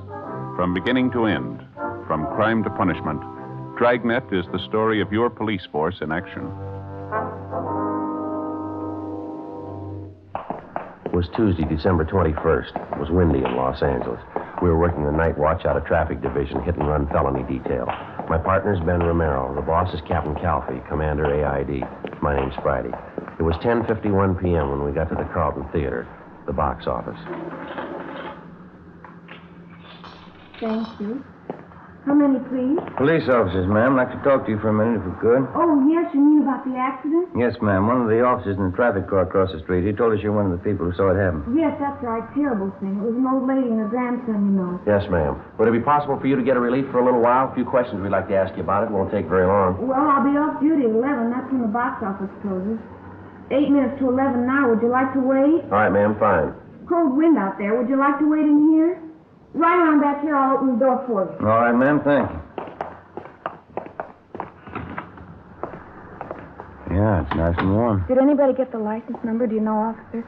I mean, on that truck that ran them down? No, not that we know of. We understand the officers in the traffic car talked to you. You didn't see the number either? No, I'm sorry I didn't. The whole thing happened so fast. I saw the old lady grab the little boy, pull him next to her. It was an awful thing. The truck hit them both together. It's funny the things you notice. The boy was carrying a little box of candy. I heard this terrible thud when the truck hit them. I looked and the candy was spilled all over the street. I just couldn't help it. I got sick to my stomach. Yes, ma'am. I can understand. Now, about this truck that ran them down, do you think you'd know it if you ever saw it again? Well, I'm not sure. I think I might, yes. It was one of those delivery trucks, you know. I think you'd call it a panel truck. It was a light tan color all over, and there was black lettering on the side. Mm-hmm. Could you make out any of the lettering at all? Well, I think there were 3 or 4 words painted on the side, and I know one of them was bakery. I'm sure of that. Did you recognize what make of truck it was, ma'am? The year, the model? It was a late model. I'm pretty sure of that. Either a Chevrolet or a Ford, I'd say. One of those regular delivery trucks like some bakeries use. You sure about that word you saw lettered on the side? It said bakery. Yes, I'm positive of that. Now, anything else out of the ordinary that you might have noticed about the truck, ma'am? Anything outstanding that might have caught your eye? No, I'm sorry, officer. That's about all I can tell you. How is the old lady, do you know, and the little boy? Could they tell you anything? Yes, ma'am. The woman's dead. She was killed instantly. They've taken the youngster over to Georgia Street Receiving Hospital. Afraid he's in pretty bad shape, too. Terrible shame. Poor old lady. She lives right here in the neighborhood, you know. Seen her shopping in the market next door here Saturday afternoon. It's just tragic. Yes, ma'am, it is. Boy's her grandson, you know. Somebody said he was down visiting her for the Christmas vacation. Seemed like a nice kid, well-behaved. She seemed so proud of him. Sure be a sad Christmas for the family. There's just one more question, ma'am. When the boy and his grandmother were crossing the street, would you say the visibility was good? I mean, is there any reason why it would have been hard for a driver to see them? No reason in the world, officer. It's a clear night. You can see how well the intersection's lighted up, all the Christmas lights strung up along here. Mm-hmm. The lights from the theater marquee. It was just as well lighted then as it is now. Yeah, I see. The intersection was perfectly clear, no other cars around.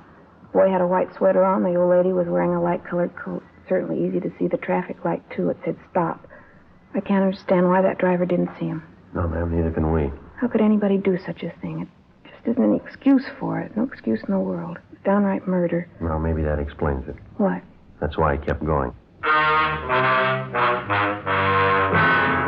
11:35 p.m. Ben and I finished interviewing the cashier in the theater box office, and then we called the office and had them get out a supplementary broadcast and an APB on the description of the hit-and-run vehicle. We went back across the street to the scene of the accident where the officers in the T-car, along with the crew from the crime lab, were finishing up their preliminary investigation. We interviewed 2 more witnesses to the hit-run accident, but they were unable to tell us anything that we didn't already know. When we got back to the office, we put in a call to Georgia Street Receiving Hospital, where they told us the 9-year-old boy struck down by the hit-run driver was still in a critical condition. The husband of the 64-year-old woman, who had been killed instantly, was brought downtown to the morgue where he identified the body. The next morning, we got out a special bulletin to all garages, auto repair, and paint shops throughout the city to be on the lookout for a late model tan panel truck, black lettering on the side, with damage to the front end. 8:30 a.m. I checked with communications, and then I went back to the office. Hi. Just checked with Georgia Street, Joe. Asked him about the boy. The old lady's grandson, how's he doing? About the same. Critical condition. That's about all they'll say. It's a lousy shame. Communications get any kickback on the ore point yet? No, nothing at all. Did you get in touch with the crime lab? Yeah, they're not going to be able to help much. What'd they find out there? Anything at all? Just what we saw. 2 small pieces of glass, probably from one of the headlights on a truck. They don't think they're going to be able to do much with them. There's not enough there to go on. That's the only physical evidence they got, huh? That's all. Might be able to tie it down a little tighter if we could find that panel. Yeah. You start checking on that bakery truck angle yet? McGowan and I called every bakery in town, got it pretty well narrowed down. There's only 2 companies that use tan late model panels for delivery trucks. Well? Only one of them uses black lettering on the sides of the truck. Other company says they use red lettering. Which one has the black? I got it right here. Outfit called Nielsen's Wholesale Bakery. They got a fleet of 100 black lettering on both sides, late model Ford delivery truck. Mm-hmm. They tell you whether or not any of their drivers could have been making deliveries that time of night, 10:30, 11 o'clock? Yeah, there were about a dozen of them out on deliveries. More of them to account for than that, though. How do you mean? All their drivers are allowed to take the trucks home with them when they are off duty if they want to. Yeah. I'm afraid it's going to mean checking out every one of them, Joe. Well, we might as well get moving on it.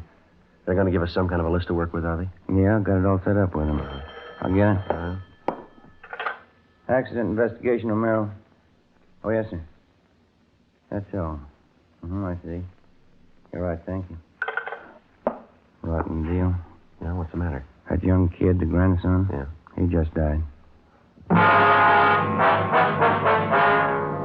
Many times and on many different occasions, the police officer has it proved to him that there can be very little difference between a crime of neglect and a crime that's been willfully premeditated. If you look at it closely enough, you can judge it for yourself. How much difference, for example, as far as moral guilt is concerned, is there between the following? Number 1, a man who plans a killing, takes up a gun, finds his victim, and shoots him to death. Or number 2, the man who thinks he has to look out for no one's welfare but his own, gets behind the wheel of a car, disregards the ordinary rules of safety, and proceeds to commit homicide with a motor vehicle. Oftentimes, the crime masquerades under the guise of an accident. Morally, no matter how you spell it, it adds up to murder just as surely as if the person had taken a gun and shot the victim down. The way it looked to us, the hit-and-run killing of the elderly woman and her grandson was a prime example. Wednesday, December 22nd, Ben and I began checking out the delivery trucks owned by Nielsen's Wholesale Bakery. Late that afternoon, we located one of the trucks with recent damage to the front end. We checked and found the driver's name was Arthur V. Singer. We drove out to his home to interview him. No, I wasn't working last night, officer. I was off. What's it all about? Did you spend the night at home, Mr. Singer, or were you out? Was home part of the time. After dinner, I went downtown and did a little bowling. Our neighborhood team bowls every Tuesday night. Where is that, sir? Place downtown. It's on West 7th. Got a pretty good team. Mm-hmm.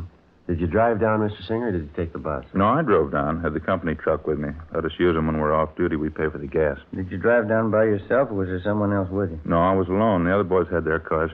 When did you leave the bowling alley, you remember? About 10:15, I'd say. How'd you drive home, Mr. Singer? I mean, what route did you take? Oh, I drove straight out West 7th, got the Coronado, came over Coronado to the house here. Why do you want to know? What time did you get home? About 11:15. This wouldn't be about that little scrape I had last night, would it? What was that? Down at 7th and Grandview, right by Westlake Park there. Old guy in the car ahead, he stopped fast right in front of me. Didn't even signal. All right. Yeah, I almost plowed right into him. Lucky I was watching. I slammed on the brakes, turned in toward the curb. Should have seen it. I clipped the headlight and the right fender against a telephone pole. Had to take the truck in this morning, get it fixed up. Are there any witnesses to this accident that you had, Singer? Yeah, half dozen people saw it. Did you get any names and addresses? Well, no, I didn't. I was so teed off about the whole thing, I guess I didn't think about it. Is there anyone at all we can check with? Anybody to corroborate your story? Just the old guy in that car. Sure a lousy driver. I really chewed him out. Did you get his name and address? No, but I took down his license number. Wasn't going to pay for that damage. He admitted it was his fault. I see. Do you mind giving us that license number? No, if I can find it. Wrote it down on the back of an old envelope. Thought I put it in my jacket, but when I looked this morning, it wasn't there. It's around someplace, so I'll check around again before I leave for work. It's bound to turn up. I'd like to have you look for it now, Mr. Singer, if you would. It's pretty important. Well, I think I get it, officer. What's this all about, anyway? Preliminary investigation. Want to see if you can find that number for us? Why? What did it have to do with an investigation? I didn't do anything. That old man was his fault. Well, a bakery truck was involved in a serious accident last night, the same kind that you were driving. Afraid you're going to need some kind of an alibi, Mr. Singer. Alibi? I don't know what you mean. Why'd I have to have an alibi? Well, just take my word for it. You're going to need one. Why do I need one? 2 reasons. Yeah? A 9-year-old boy and his grandmother. We continued questioning the suspect, Arthur Singer, but he denied any knowledge of the hit-run accident the night before at the intersection of Drexel and Pico Boulevard. We stayed with him while he searched his home for the license number of the car, which he said caused him to have his accident the night before. After half an hour of looking, he came up with a number scribbled on a scrap of paper which he'd found back in one corner on the floor of his closet. We put in a call to RDMV, and they came back with the information that the license number was registered to a Mr. Thomas Foley on Lancashire Boulevard. We drove out to the address to check with Mr. Foley, but there was nobody home. We left our card along with a message to contact us as soon as possible. 4:15 p.m. Ben and I got back to the office. At 4:35, Mr. Foley returned our call. Yes, sir, that's right. Oh, you did, uh-huh. I see. Well, what time was that? Do you remember? Oh. Well, all right, Mr. Foley. Thank you very much. We may be contacting you later. Right, bye. What'd you get? Thought this was starting out too easy. Why, what'd he say? Apparently, this Arthur Singer's telling us the truth. Mr. Foley says he did have a little scrape with a bakery truck last night. Described Singer as the driver of the truck. Well, what about the location? Is Foley pretty sure about that? Grandview and West 7. Says it happened about 10:35 last night. That puts Singer about 3 miles from the scene of the hit run. It's impossible, Joe. Yeah. If this Mr. Foley's right, Singer couldn't have done it. Wasn't anywhere near the scene. I sure thought he was it, didn't you? We can drive out and double check with Foley. Can't think of any reason why he'd lie about it, can you? I guess I'll get it. Accident investigation, Friday. Yeah, Ted. Where? Yeah. Nobody, huh? Yeah, right away, thanks. It's moving a little fast. Got a piece of luck here. Who was it? Ted Zimmerman. He and McClendon are down the south end of town. Yeah? The hit-and-run truck. They think maybe they found it. 4:28 p.m. Ben and I left the office and drove to the south end of the city where we met with Sergeants Zimmerman and McClendon, a block from where the tan panel bakery truck had been located. As soon as the truck had been discovered, an immediate stakeout was placed on it. A code 5 was broadcast on the vehicle's location, warning all units to stay away so as not to discourage the suspect in case he decided it was safe to return and get the truck. Ben and I drove down the side street where the truck was parked and got a good look at the front end of it. The right headlight was damaged, and so was the right fender. While Zimmerman and McClendon remained on stakeout, Ben and I contacted the Nielsen Bakery people again, gave them the number of the truck, and they traced down the driver's name for us. He was listed as Daniel Miller. He'd been employed by the bakery for the past 3 years, and he had a good record. They told us this was his day off. 5:30 p.m. We checked at his home address, but his wife told us he wasn't there. She said that besides driving a truck for the bakery, he also had a part-time job at night. He worked as a counterman at a small coffee shop out on Wilshire Boulevard. We drove out to the coffee shop and interviewed him on the job. No, I'm sorry. I don't know where the truck is. I wish I did. What happened, Mr. Miller? Was it stolen? No, not exactly. A fellow that comes in here quite a bit. His name's Paul. Good customer. He borrowed the truck from me last night. Said he'd only be gone an hour. I haven't seen him since. Where does this man live, this friend of yours, Paul? Well, to tell you the truth, I don't know. Good customer. He comes in quite a bit at night when I'm working. Gotten to know him pretty well. He asked to borrow the truck for an hour. Didn't think much about it. Let him have it. Is there anything wrong? What's this Paul's last name, do you know? No, I guess I don't. Never thought to ask him, as a matter of fact. Guess they never had any reason to. About what time was it last night that you loaned him the truck? A little after 8 o'clock, I think it was. He said he wanted to take his television set over to a guy he knew and get it fixed. He told me he'd be back by 10 o'clock at the latest. You don't know where this man lives? You have no idea at all how to get in touch with him? No, I guess I don't, Sergeant. Why? You're in the habit of lending the truck to strangers? No, not usually. Well, what's your beef, anyway? What's this all about? What are your hours here at the coffee shop, Miller? When do you check in for work and when do you leave? I check in at 7 o'clock. I go a straight 5 hours to midnight. That's when we close up, midnight. And you worked that shift last night, did you? 7 p.m. straight through to midnight? That's right. Monday through Saturday, 6 days a week. That's the schedule. Just a part-time job for me, extra dough, you know. My regular job is driving the truck for the bakery. Was anyone around last night when your friend Paul came in to borrow the truck? Maybe another customer, a waitress, somebody we could double-check with? No, there were a couple of other customers in the place. Don't know who they were, though. Why do you have to double-check anyway? I haven't done anything. I loaned Paul the truck, that's all. Well, have you any way at all of proving you were here from 7 to 12 last night? Must have been some customers you waited on that you remember. Sure, there are at least half dozen, and they'll tell you I was here. I'd like to have their names and addresses if you don't mind, Miller. Yeah. Excuse me a minute, huh? Got a customer to wait on. Sure, right in. Hi, Dan. I missed you last night. Hi, Fred. What do you have? Coffee, a couple of those donuts back there, powdered sugar ones. Okay. Yeah, me and the missus dropped in for a sandwich after the show last night. Looking for you. That's so? Yeah, about 10:30. Where were you, Dan?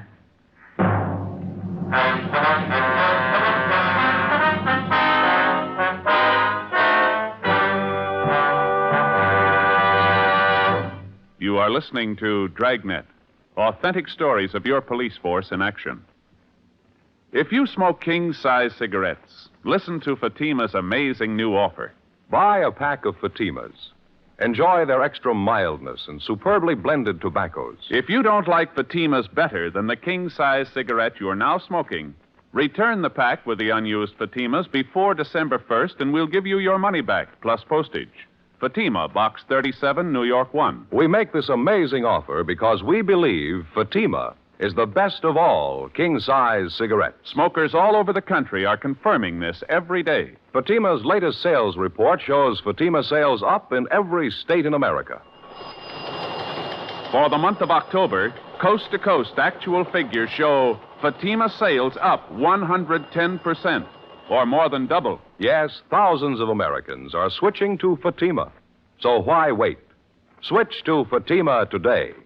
Best of all, king-size cigarettes. 7:15 p.m., Wednesday, December 22nd. We continued questioning the hit-run suspect, Daniel Miller, for a full hour, but he seemed to be unable to account for his time the previous night. His first story was that he'd been on duty behind the counter in the coffee shop without a break between the hours of 7 p.m. and midnight. Then, after the customer entered and disclosed that he was in the coffee shop at 10:30 the night before and that Miller was nowhere about, the suspect switched his story. He said he thought he left the coffee shop briefly for about 15 minutes between 10:30 and 10:45 p.m. to run down the street to a hotel to say goodbye to some friends of his who were leaving for New York. We checked at the hotel, but they didn't know Miller, and they hadn't seen him the night before. They were sure of it. We returned to the coffee shop and took up the questioning of the suspect all over again, but he made little or no sense at all. Apparently, he was piling up lie after lie in an effort to cover his tracks before and after the hit-and-run murder the night before. 7:48 p.m., Ben and I pulled Miller off the job at the coffee shop and took him downtown to the interrogation room. I'm telling you, it's the truth. I wasn't in that truck last night. I wasn't in an accident. I don't know what you're talking about. Well, then give us something to go on, Miller. You've handed us 3 different stories so far. Not one of them strong enough to hold water. I'm telling you the truth. What are you trying to hang this on me for? I didn't have a wreck and I didn't kill anybody. Why are you picking on me? Because you don't make sense, mister. You're trying to sell us a story and you haven't got 1 ounce of proof to back it up. That bakery truck you're responsible for is the same truck that killed the old woman and the little boy. Now, you come up with a solid story that we can check on, or you're going to be resting your back in the main jail. No wonder they call you cops dumb. I wasn't in that truck last night. Can't you get that through your heads? I wasn't in the truck. I didn't have an accident. Then prove it to us, Mr. Miller. That's all we're waiting for. Listen, call Bill Calder. He's a good customer. He was in last night, I think. He'll tell you. Go ahead and call him. He'll back up what I say. What's his number, do you know?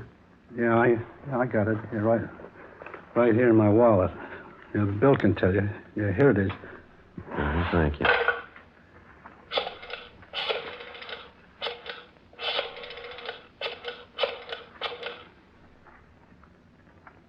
Hello, William Calder there, please? Yes, ma'am, it's important. All right, will you have him call Michigan 5211? Yeah, 5211. That's extension 2512. Right, thank you very much. Well, he's busy. He'll call back in a minute. He'll tell you the truth. I was in the coffee shop all night. Just those couple of minutes I ran down to the hotel to say goodbye to those friends of mine. That's the only time I left the place. Well, how come you couldn't tell us that to begin with, Miller? You say you've got nothing to hide. Well, why do you have to hand us 3 different stories? Which one are we supposed to believe? I got nervous, that's all, when you first come in and started to ask questions. I didn't know what it was all about. I didn't know there was any trouble. I just loaned the truck to this guy, Paul, as a favor. How'd I know what he was going to do, getting himself in a jam like that? All right, now try to look at it from where we stand, Miller. You loan out your truck to a man. You don't know his last name. You don't know where he lives. You say he must have been driving the truck when the lady and the boy were killed. Sure, he must have been driving it. I wasn't. I was back at the coffee shop. I was there until midnight. All right, then prove it to us. If you know the man well enough to loan him the truck, you ought to be able to find him. Now, they must be Bill Calder. He'll tell you. Go ahead. See what he says. Yeah. Interrogation room, Friday. Oh, yeah, Mr. Calder. Well, my name's Sergeant Friday, LAPD, Accident Investigation. Friday, yes, sir, that's right. Wonder if you'd tell me if you know a Daniel Miller? Mm-hmm. When's the last time you saw him? Do you remember? I see. The place where he works, the coffee shop? Were you in there last night by any chance? Did you see Miller in there? You're sure? Yes, sir. No, sir, that's all for now. Thank you very much. We're going to contact you later on. Thank you. Goodbye. Well, how about it? He told you, didn't he? That enough for you? He says he hasn't been in the coffee shop for 3 days. 9:45 p.m. Our interrogation of the hit-and-run suspect, Daniel Miller, went on. At his suggestion, we called half a dozen people who he figured might substantiate his alibi, but none of them were able to. Miller continued to deny any knowledge of the hit-run killing, but he still couldn't account for his whereabouts at the exact hour the 9-year-old boy and his grandmother were run down. The time element especially didn't work in his favor. Nothing worked in his favor. 11:30 p.m., Ben and I took Daniel Miller over to the main jail where he was booked in on suspicion of 480 V.C. The following afternoon, his lawyer obtained a writ, and he was released from custody. The writ was returnable in 5 days. He came immediately to the office to plead with Ben and I to help him find Paul, the man who'd borrowed his truck and thus clear himself. We took him up on it. Either way, we figured we'd get to the bottom of it. If Miller dreamed up the character Paul to escape blame for the hit-and-run killing, we were bound to find out sooner or later. If Miller was telling the truth, we had little reason to believe he was, and a man named Paul had borrowed the truck the night of the hit-and-run killing, we were bound to find that out, too. In any event, we had to investigate. It's the job of the police officer to prove guilt or innocence, not guilt alone. 2 days passed, and then another 2. The Monday following the Christmas weekend, we were ready to call a halt.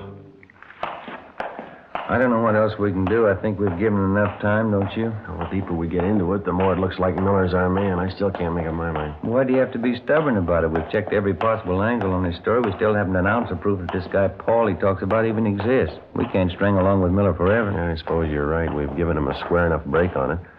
I still got that funny hunch. It's possible he might be telling the truth. We've gone 4 straight days on it, Joe. Haven't come across one lead to back up his story. Too much for me. I can't bite anymore. Go ahead. Sergeant? Oh, how are you, Miller? I'm okay. Glad to see you. I've been looking for you. We've been looking for your friend, Miller. Still haven't found a trace of him. That's why I came down to see you. A friend of mine called me this morning. He knows this guy, Paul, I told you about. He says he saw him last night, going into a hotel down on South Flower. How come we haven't heard from this friend of yours before? We've checked through twice on the list of everybody you know. This fella's been out of town, just got back yesterday. When he heard about the jam I was in, he called me about seeing Paul. Mm-hmm. This hotel Paul was supposed to have been seen going into. Have you got the address of that? Yeah, it's over on South Flower, right near 12th. You want to go over there with me right now? This friend of mine wouldn't kid me. Paul must be there. You're sure about that? He must be there. I'll bet a month's pay on it. You might be low, mister. What? Stands to cost you a lot more than that. We went up to the 3rd floor to room 318, but the man registered as Paul Barton wasn't in. He'd left no word at the desk as to when he'd return. We sent Miller home and told him to wait for our call. Ben and I went on stakeout at the hotel. At 7:25 that night, Paul Barton returned to his room and we began questioning him. He showed no signs of being upset. His answers were quick, straightforward, and they seemed to make sense. The interview went on, a half hour, an hour, and Barton began to grow a little nervous. He contradicted himself. Big holes began to show up in his story as to how and where he'd spent his time the night of the hit-run killing. 8:45 p.m. Ben and I took Barton back to the office. We found Zimmerman in the squad room and had him phone Miller at his home and ask him to come downtown as soon as possible. Meantime, we checked Paul Barton through R&I, and then we took him to the interrogation room where the questioning went on.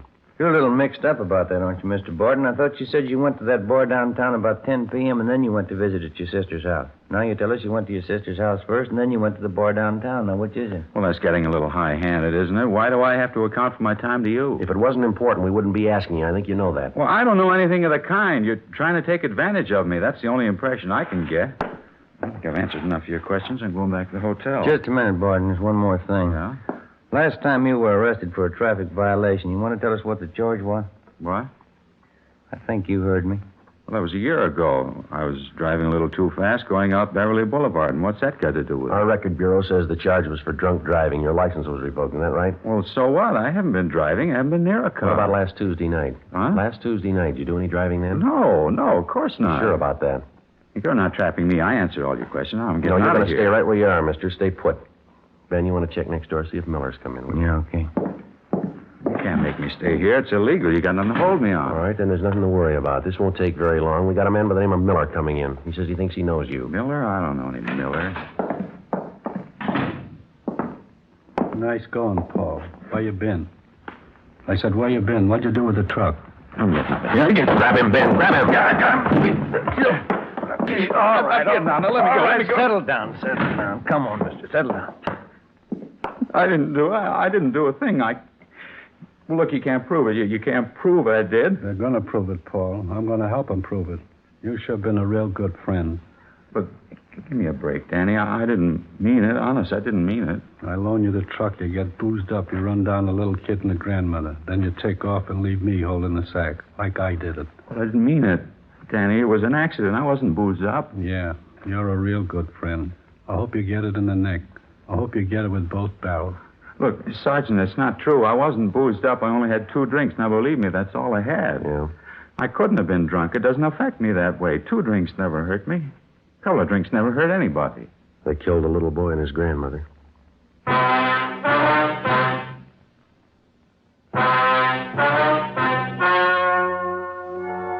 The story you have just heard was true. The names were changed to protect the innocent. On February 28th, trial was held in Superior Court, Department 87, City and County of Los Angeles, State of California. In a moment, the results of that trial. Now, here is our star, Jack Webb. Thank you. Friends, we made Fatima's money-back radio offer for the first time on Dragnet over a month and a half ago, Thursday, September 20th. Here's what happened. Over 10 million listeners heard Fatima's famous offer. That's right. Millions heard it, yet only 44 have written. Now, if you haven't smoked Fatima's yet, remember what we said back in September still goes. Buy a pack of Fatimas. Enjoy their extra mildness and superbly blended tobaccos. If you don't like Fatimas better than the king-size cigarette you're now smoking, return the pack with the unused Fatimas, and we'll give you your money back, plus postage. Thousands of Americans are switching to Fatima, so why wait? Switch to Fatima today. Best of all, king-size cigarettes.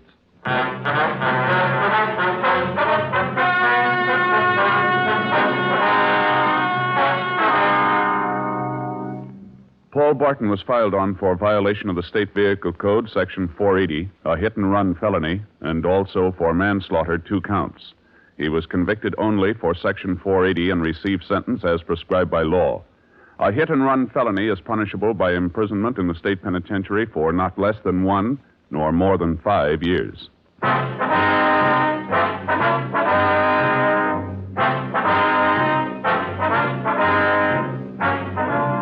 You have just heard Dragnet, a series of authentic cases from official files. Technical advice comes from the Office of Chief of Police W.H. Parker, Los Angeles Police Department.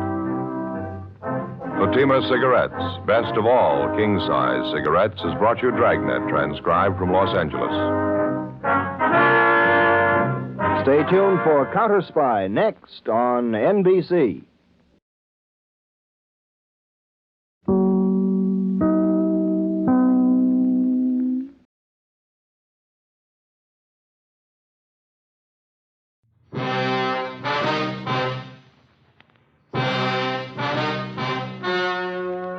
The story you are about to hear is true. Only the names have been changed to protect the innocent. Fatima Cigarettes, best of all long cigarettes, brings you Dragnet.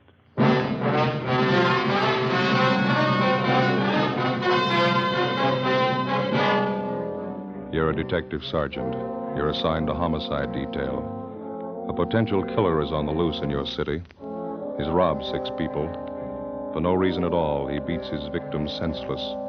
He moves fast. He's well armed. Your job? Stop him. You'll be amazed when you compare Fatima with other long cigarettes. You'll find they now cost the same. But in Fatima, the difference is quality. You see, Fatima is the quality king-size cigarette because it contains the finest Turkish and domestic tobaccos superbly blended. And Fatima is extra mild, with a much different, much better flavor and aroma than any other long cigarette. So compare Fatima yourself. Fatimas now cost the same as other long cigarettes, but your first puff will tell you... Ah, that's different. Yes, in Fatima, the difference is quality. Ask your dealer for Fatima, the quality king-size cigarette. Best of all long cigarettes. Start enjoying Fatima for a new year of greater smoking enjoyment.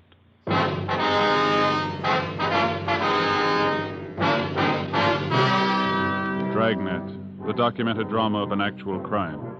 For the next 30 minutes, in cooperation with the Los Angeles Police Department, you will travel step by step on the side of the law through an actual case transcribed from official police files. From beginning to end, from crime to punishment, Dragnet is the story of your police force in action.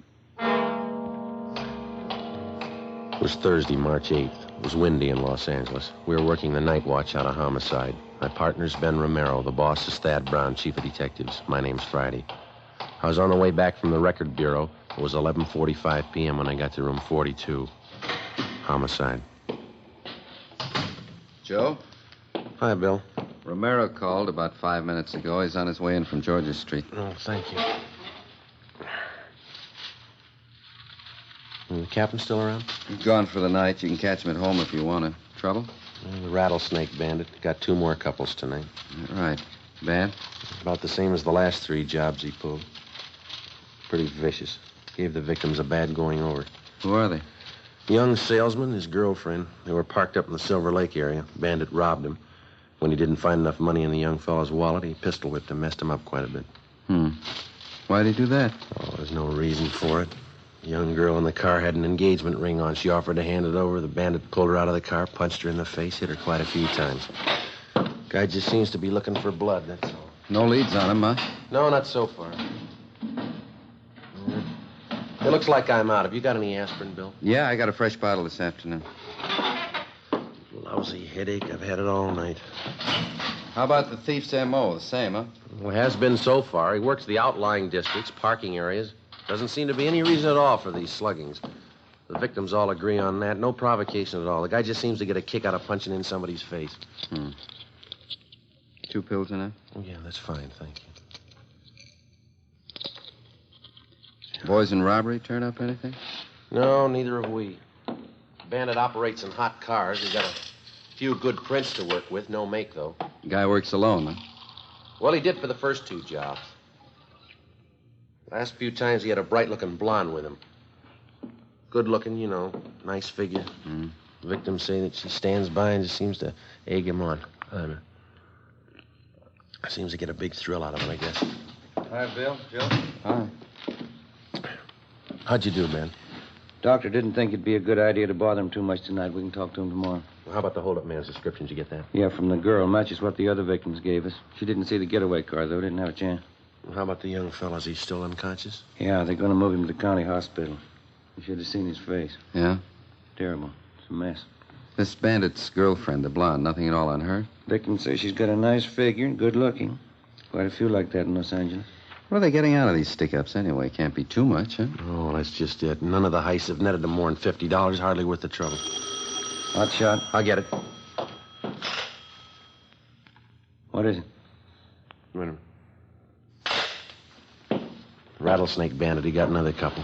Where? South end of Echo Park. Yeah? He shot both of them. Together with Cummings and McCready from Homicide, Ben and I drove to the scene of the holdup and shooting in the Echo Park area. The victims were identified as Ralph Younger, 34, a high school English teacher. He'd been beaten severely about the face and neck and shot once through the right shoulder. His companion was a Thelma Donovan, 26, a grade school teacher. She'd been shot through the temple just above the eyes. She was still alive, but in a critical condition. We questioned Ralph Younger briefly before he was removed by ambulance to the Georgia Street Receiving Hospital. His description of the holdup man tallied exactly with that of the Rattlesnake Bandit. He also gave us the description and license number of the getaway car. We got out a broadcast and an APB. A routine check of the area failed to turn up any leads. 11 a.m. the next morning, Ralph Younger told us the story from his hospital bed. I was teaching Thelma how to drive, Sergeant. We were going along that side street when the sedan pulled up, forced us over to the curb. And your friend, Miss Donovan, was sitting in the driver's seat then? That's right. I got out on my side and started over to ask this fellow what he was doing. Crowding us like that. He rushed up to me and started slugging me in the face with his gun. I went down. Well, what did Miss Donovan do? She started hollering for help. The hold-up guy ran over and shoved his gun at her. He had it pointed at her head. And he grabbed Thelma's purse and started looking through it. For money, I guess. Mm-hmm. Say, would you mind moving this pillow over a little bit? Sure, got you. Oh, there we are. There, how's that, okay? Oh, under the shoulder, please. All right. Yeah. There you are. That's fine. Thanks. Were you lying on the street while all this was going on, Mr. Younger? No, he yanked me to my feet, made me stand by the car with my hands up. Thelma was crying. The hold-up man looked through her purse, and then he said, "Who are you trying to kid, lady? You got more money than this." Thelma told him the truth. It was all she had, $3. What happened then? He shoved the barrel of the gun against her head, right here by the temple. Then I heard the gun go off. Thelma fell over in the seat. Wasn't any reason for it. No reason at all. Just shot her. Well, what did you do then? Do you remember? I jumped for the man. I wanted to kill him right there. He turned and fired the gun at me. Hit me right here, below the shoulder. Mm-hmm. Then he ran out and got in his car and drove off. There was a blonde girl with him. I got a good look at her. Blonde, pretty, attractive. Mm-hmm. Well, is there anything else about the man's description that you might have forgotten to tell us last night? No, I don't think so. I gave you the license number of his car. Can't you find him that way? It was a stolen car, Mr. Younger. He took it from one of his other victims. It was found out in Wilshire this morning. Bandit. I only wish I'd got my hands on him. Poor Thelma.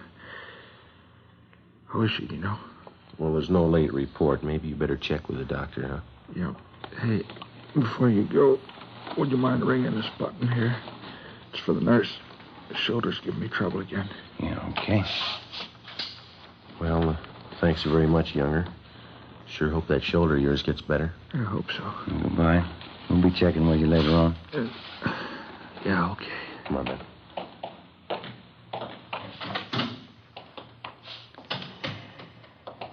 Romero, Joe.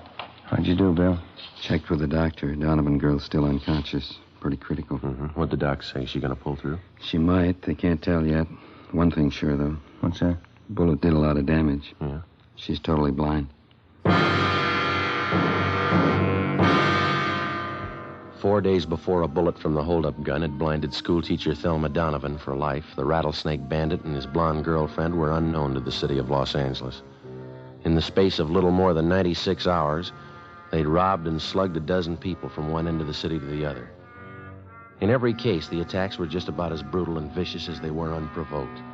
The amount of money taken from each victim was negligible. The only apparent conclusion was that the bandit and his girlfriend were out for blood. That night, despite a citywide alert to all radio cars and patrolmen, the suspects robbed and slugged two more couples between the hours of 10 p.m. and midnight.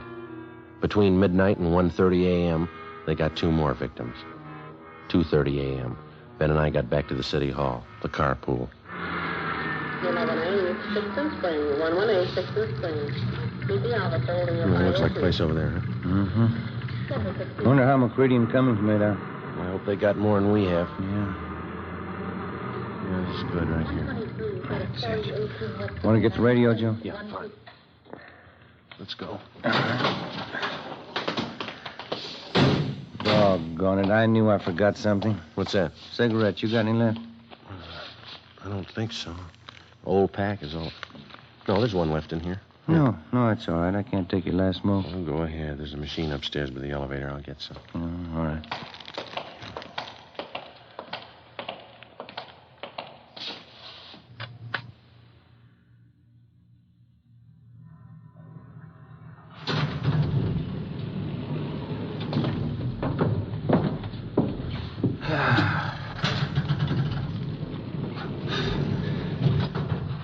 I sure better get these shoes half soled. Be walking around in my stocking feet pretty soon.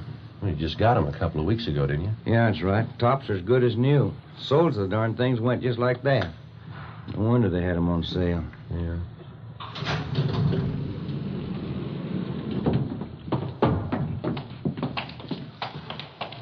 In just a minute, I want to get those smokes. Oh, yeah.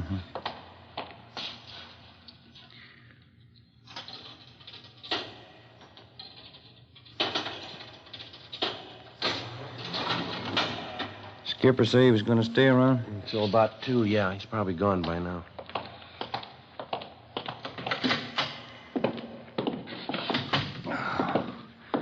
Yeah, it's a long day. Anything in the book? Just a minute. Yeah, your wife called. I want you to get a refill on that prescription for your little boy. Oh, Hiya. How'd you two do? Nothing. How about you? Chandler called from robbery a minute ago. Thinks they may have something. Yeah? At 211, big service station out on Pico. Hold-up man had a blonde in the car with him. What about descriptions? Jibes pretty well with the guy we're after. Well, the M.O. doesn't. That thief and his girl haven't tried anything but car hold-up since they started. How'd they manage the job? Well, you know how they've been operating for transportation. They rob the people, steal their car. When they reach another victim, they transfer to his car. First time they switched that system was tonight. The hold-up on South Hoover, the man and his wife. Huh? Instead of changing over, they stayed in the blue Chevy coupe. Same one they took in the job before that. Up to now, they've used the same hot car in the last 3 jobs. Sure going to help if they stick with it. What about the gas station attendant? Well, excuse me, probably Chandler. Homicide Cummings. Yeah, Glenn. Uh-huh. 5 Paul, 389. Right, thanks. They dug up a witness to the gas station job. Suspects drove off in a blue Chevy coupe. License 5 Paul, 389. Same car, huh? It stops me. What was it take? $23. Slugged the attendant, took off. The broadcast's out. Area's been alerted. Nothing yet. Okay, Ben. Yep. Sure is growing into a long night. Yeah, you're going to cover, huh, Bill? Yeah, till Fergie gets back. Right. Well, we'll be checking with you. Got it? Homicide, Romero. Yeah. How's that? Yeah, right, thanks. Drugstore in South Fig, 211, slugging. Blonde girl drove the escape car. Yeah? 5 Paul, 389. In the next 3 hours before dawn, the Rattlesnake Bandit and his blonde girlfriend held up and robbed a restaurant and 2 more service stations and made good their escape. For some unknown reason, they continued to use the same stolen car, the blue Chevrolet coupe. By noontime the following day, composite pictures of the hold-up couple were drawn up by the crime lab artist from the descriptions given by the victims. The pictures were printed up and given wide distribution throughout the city. The description and license number of the escape car was in the hands of every radio car and patrolman in all divisions. The search was intensified. It got us nothing. The following night and early morning, without even slowing their pace, the suspects added 4 more holdups and sluggings to their credit. One of the victims was Fred Lerner, proprietor of a small lunch counter near 18th and Olive. I've been held up before, officer, 6 times. Never saw a punk as hard-looking as this guy, though. You're sure about the description, Mr. Lerner? Well, he stood just as close as you're standing to me now. Wild look in his eye, waving that gun around. I wasn't taking any chances. I gave him everything. Well, how much was that? $18.50. Well, how about the getaway car? You're pretty sure of the make and the color? Well, I ran to the door there as soon as they left. Saw him drive off. There's the license just as I wrote it down. It's 5P389. I saw the whole thing. Sure surprised Lois would tie up with a punk like him. Lois? Who's that? Well, you know, the blonde who drives the car for him, Lois Hagen. Well, how do you know that's her name? She used to be a waitress, worked for my brother. Lois Hagen, blonde. I spotted her right away in that car. Yeah? Yeah, sure, Lois. Didn't you know it was her? 7:30 a.m. We put in a call to the record bureau and had them check on the name and description of Lois Hagen. No make, no previous record. With the help of Fred Lerner and his brother, we traced the Hagen girl to a drive-in where she used to work. There, we checked the employment records and got an address on her, 1800 Norwich Drive. Turned out to be a small apartment house in West Hollywood. Ben checked with the landlady while I waited in the car. Transfer point 2. 1 KB, transfer point 2, unit 135. Well, that's it. What'd you get? Talked to the landlady. She's managed the apartment for 16 years. Yeah? She never heard of Lois Hagen.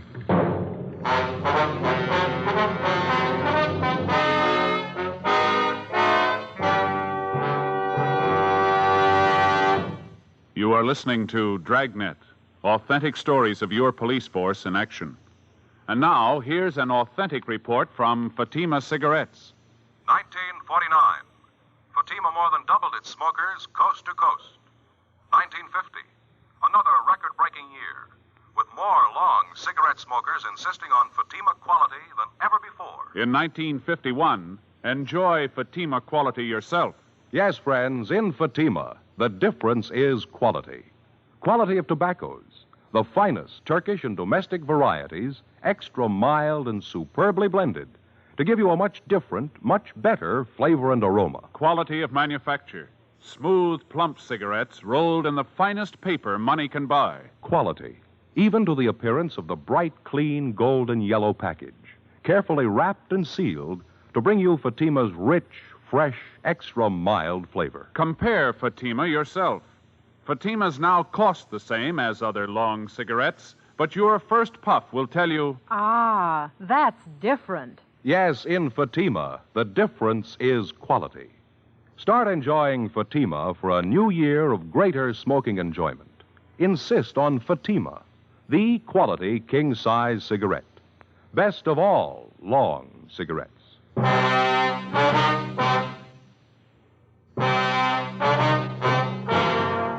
Tuesday, March 13th.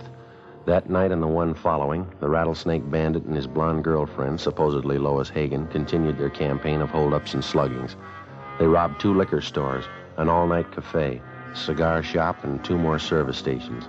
In each case, the descriptions of the suspects and their getaway car was the same. Routine investigations got nowhere. Ben and I went to work checking out the thin lead that we had on the girl known as Lois Hagen. After 3 days of pounding the pavement and asking questions, we found 2 former waitresses at drive-in restaurants who had worked with Lois Hagen. Both of them gave us addresses where they thought the Hagen girl had lived at one time. One of them was a phony. It was a vacant lot. The other panned out. It was a rooming house out in the Boyle Heights district. The manager told us that the Hagen girl lived there 2 years before. She told us that as far as she knew, the girl's mother, a Mrs. Ernestine Hagen, still ran a small French laundry on South Hobart Boulevard. We found Mrs. Hagen working in her shop. She was a small, thin woman with gray hair. Yes, I have a daughter, Lois. What's the matter? I'd like to talk to her, Miss Hagen. Do you know where we can locate her? Probably sounds funny to you. I haven't seen my daughter in 2 years. Well, do you have any idea where she's living, ma'am? No, she's not much of a daughter. We didn't get along. As I say, 2 years ago, we had an argument. She left me. Never wrote a letter. I just don't know. I see. I heard she was living in Detroit for a while. I guess she's back here now. One of my lady friends, Mrs. McCormick, saw Lois shopping out in Hollywood. That was about a month ago. Mm-hmm. How old is your daughter, Miss Hagen? She'll be 20 next month. She looks older than she really is. Won't you excuse me, please? My flat iron back here. I have it heating. Certainly, ma'am. Do you have a copy of the composite picture of the girl? Yeah. Yeah, it's right here. Okay. I didn't realize it was getting so late. I have this rush order to get ready by 4 o'clock, officers. If you want, you can come back here. We can talk while I get it out. All right, ma'am. Thank you. Come on. There's a chair there, if you like. Oh, thank you. Seems I'm always so busy lately. I used to have some fine help. It's not so easy to find anymore. This iron seems awful hot.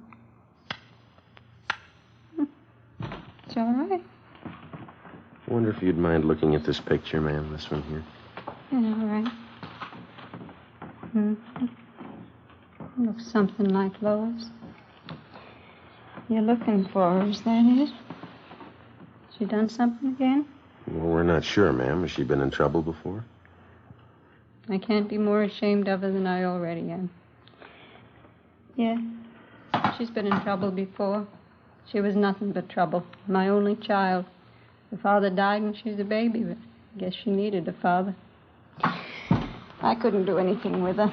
Was your daughter ever in any serious trouble? With the police, I mean? I don't know, maybe. She was. I didn't hear about it. And I tried to understand her. We never got along. I don't know. This makes me sick to think about it. Well, how about her friends, Mrs. Hagen? I mean, her recent friends. Do you happen to know any of them? No. Lois never brought them home. I knew they were tramps. I heard the way the neighbors were talking. Trampy fellas, trampy girls, drinking, doing things. You know, she didn't learn those things at home. Well, what was Lois' last known address? Do you have any idea at all? Place in Boyle Heights, a boarding house. It's the last I heard of Lois. She never wrote a letter. That's another thing. Yes, ma'am. She could have had the best education any girl could want. I worked 12 years in the laundry here to give it to her. I sent her to the convent. Even the nuns couldn't do anything with her. She only sassed him back. She finally quit altogether. I don't know. Can you think of anybody who might know where your daughter is? Maybe one of your relatives? Yeah, we don't have any relatives here. I have a brother in Ohio, that's all. His lace blouse is an awful lot of trouble. Would you pull out that plug, Sergeant, please? Yes, ma'am. I wonder if you have a picture of your daughter that we could borrow. We'll see that it's returned to you. Yeah, all right. I got lots of pictures of Lois. She's a pretty girl, you know. Looks quite a bit like me when I was young. Yes, ma'am. Well, thanks very much for your time. Even the nurses at the hospital said it when Lois was born. Beautiful child. Certainly strange, isn't it? How's that?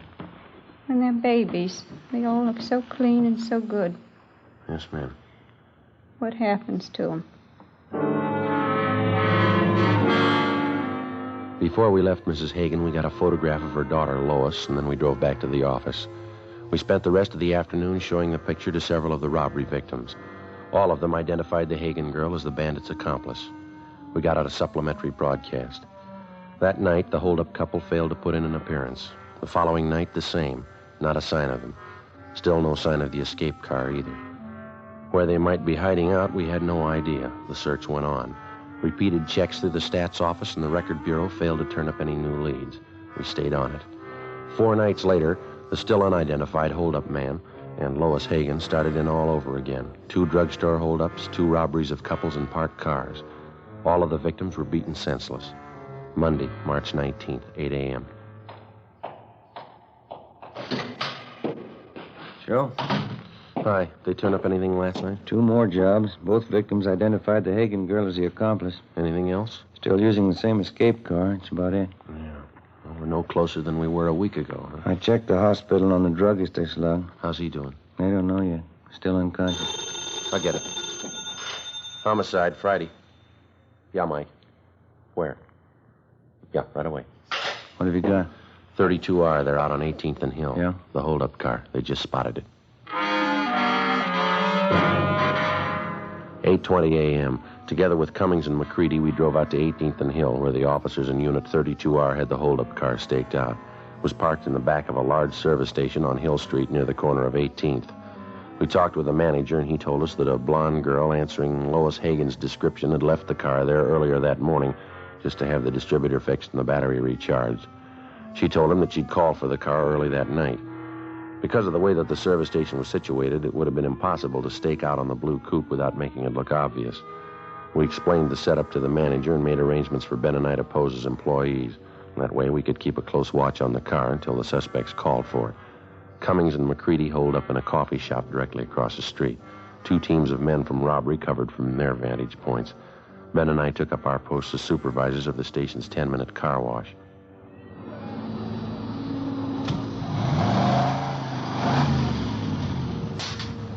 They sure do a great business here, huh? Yeah. You mentioned to the manager about keeping the area clear around that car, didn't you? Yeah, it's all set up.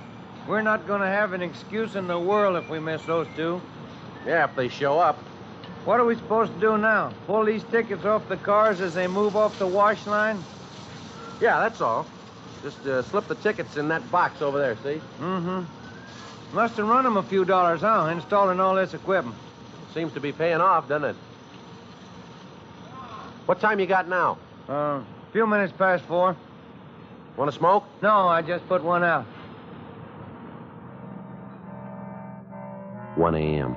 Ben spotted a young blonde girl turn the corner onto Hill and start up the street toward the service station. As she came closer, she looked to the right and the left.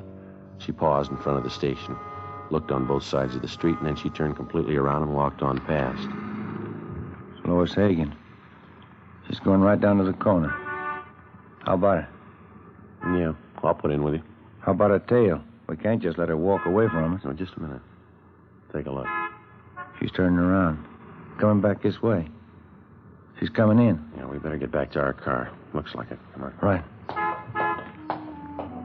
The young blonde entered the garage office, paid the repair bill, and drove off in the hold-up car. Ben and I followed in 80K. Cummings and McCready tailed us. The blue coupe moved 2 blocks down Hill Street and then turned into an apartment garage. We parked on the street, Went in and got the manager out of bed. We showed him Lois Hagen's picture. He told us that she was registered alone in apartment 16. He failed to recognize the description of the holdup man. McCready and 3 men from robbery covered the front and back exits. Cummings, Ben, and I climbed the stairs to the 3rd floor. Number 16. Joe, you want to ring it?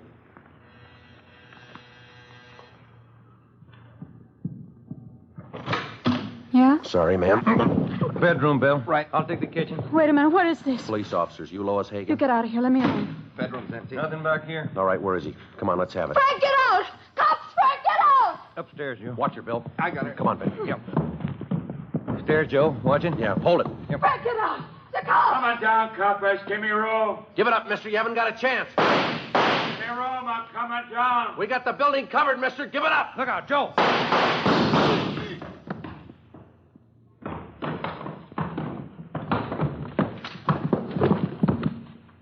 I'll get his gun. How is he? Dead. Joe, Ben, you all right? Yeah, Bill. You want to take the girl downstairs? Let me see him, please. Frank, All right, lady. it didn't have to happen. I tried to tell him, get away. He wouldn't listen, never listened. Let's go. We were married yesterday. You didn't know that, did you? Just married. Yeah. Married 2 days. Yeah, well, the honeymoon's over. Come on, lady. The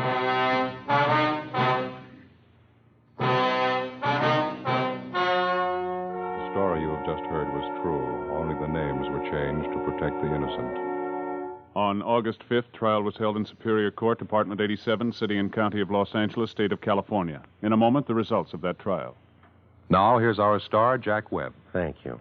Here's an invitation we just received from New York's famous Stork Club. Host Sherman Billingsley asked us to pass it on to you Dragnet listeners who have television sets. It reads, Fatima, best of all long cigarettes, cordially invites you to see the Stork Club on television beginning this week. Well, Dragnet welcomes the Stork Club to the Fatima family. It's a fine television show. You know the Stork Club recommends only the best, and as Sherman Billingsley says, in long cigarettes, that means extra mild Fatima. You can judge that yourself, just as I have, by comparing Fatima with other long cigarettes. Buy a pack of Fatimas. You'll find they now cost the same, but in Fatima, the difference is quality.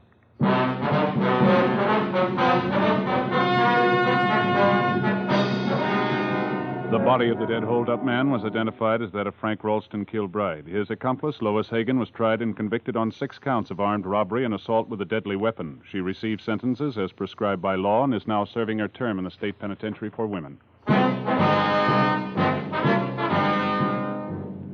You have just heard Dragnet, a series of authentic cases from official files. Technical advice for Dragnet comes from the Office of Chief of Police W.H. Parker.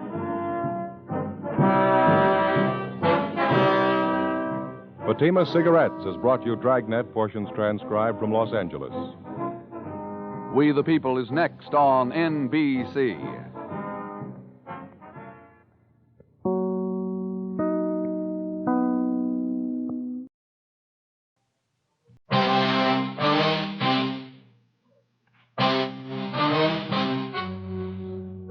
The story you are about to hear is true. The names have been changed to protect the innocent. Fatima Cigarettes, best of all king-size cigarettes, brings you Dragnet on both radio and television.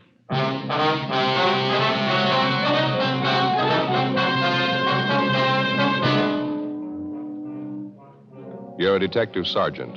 You're assigned a robbery detail. 2 convicts escaped from the state penitentiary. They're heading for your city.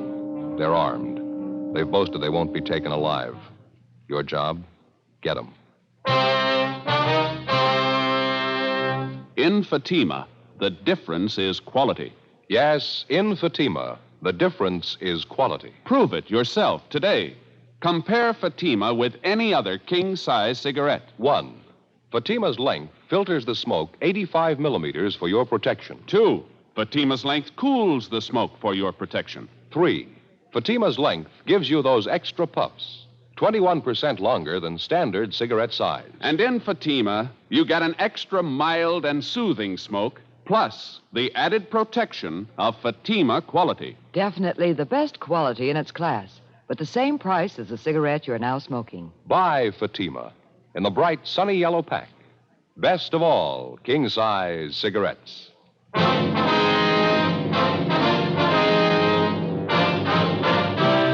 Dragnet, the documented drama of an actual crime. For the next 30 minutes, in cooperation with the Los Angeles Police Department, you will travel step by step on the side of the law through an actual case transcribed from official police files. From beginning to end, from crime to punishment, Dragnet is the story of your police force in action. It was Wednesday, October 6th. It was cloudy in Los Angeles. We were working the day watch out of robbery detail. My partner's Ed Jacobs. The boss is Captain Didion. My name's Friday.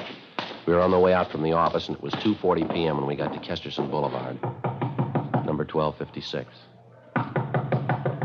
Sounds like she's having a party, huh? Yeah, try it again, huh? Maybe they can't hear it inside. Mm-hmm. Yes? Police officers, ma'am. You Ruth Thompson? Yes, that's right. What is it? Well, my name's Friday. This is my partner, Sergeant Jacobs, Central Robbery. We'd like to talk to you a few minutes if we could. Well, I have a party going on right now. A few of my friends are over. What'd you want, Sergeant? It's about an Andy Powell, Miss Thompson. I understand you know him. I did know him, yes. I haven't seen him for a long time, 3 or 4 years anyway. Mind if we ask a few questions about him? Won't take long. All right. Come in, please. Thank you. We're sorry to disturb you, ma'am. It's pretty important or we wouldn't hold you up Oh, here. it's all right. Down the hall here. All right. We can talk in the kitchen if you don't mind. It's my girlfriend's birthday today. Thought it'd be nice to have a little party for her. Oh, I see. Chair there, if you like. Oh, here, let me wipe it off. We spilled a drink on it. Probably Danny always spilling drinks. Suppose you know about Andy Powell, Miss Thompson, what happened this morning? What's that? About Andy Powell. You heard what happened this morning? Just what I read in the morning paper. They said he broke out of San Quentin, another man with him. It's true, then? He did break out? Yes, ma'am. That's the information we have. There's an all-points bulletin out on him. Well, I don't want to get involved in it. It's none of my business. Andy doesn't mean anything to me. Well, at the time he was sent up, you were engaged to Powell. Is that right?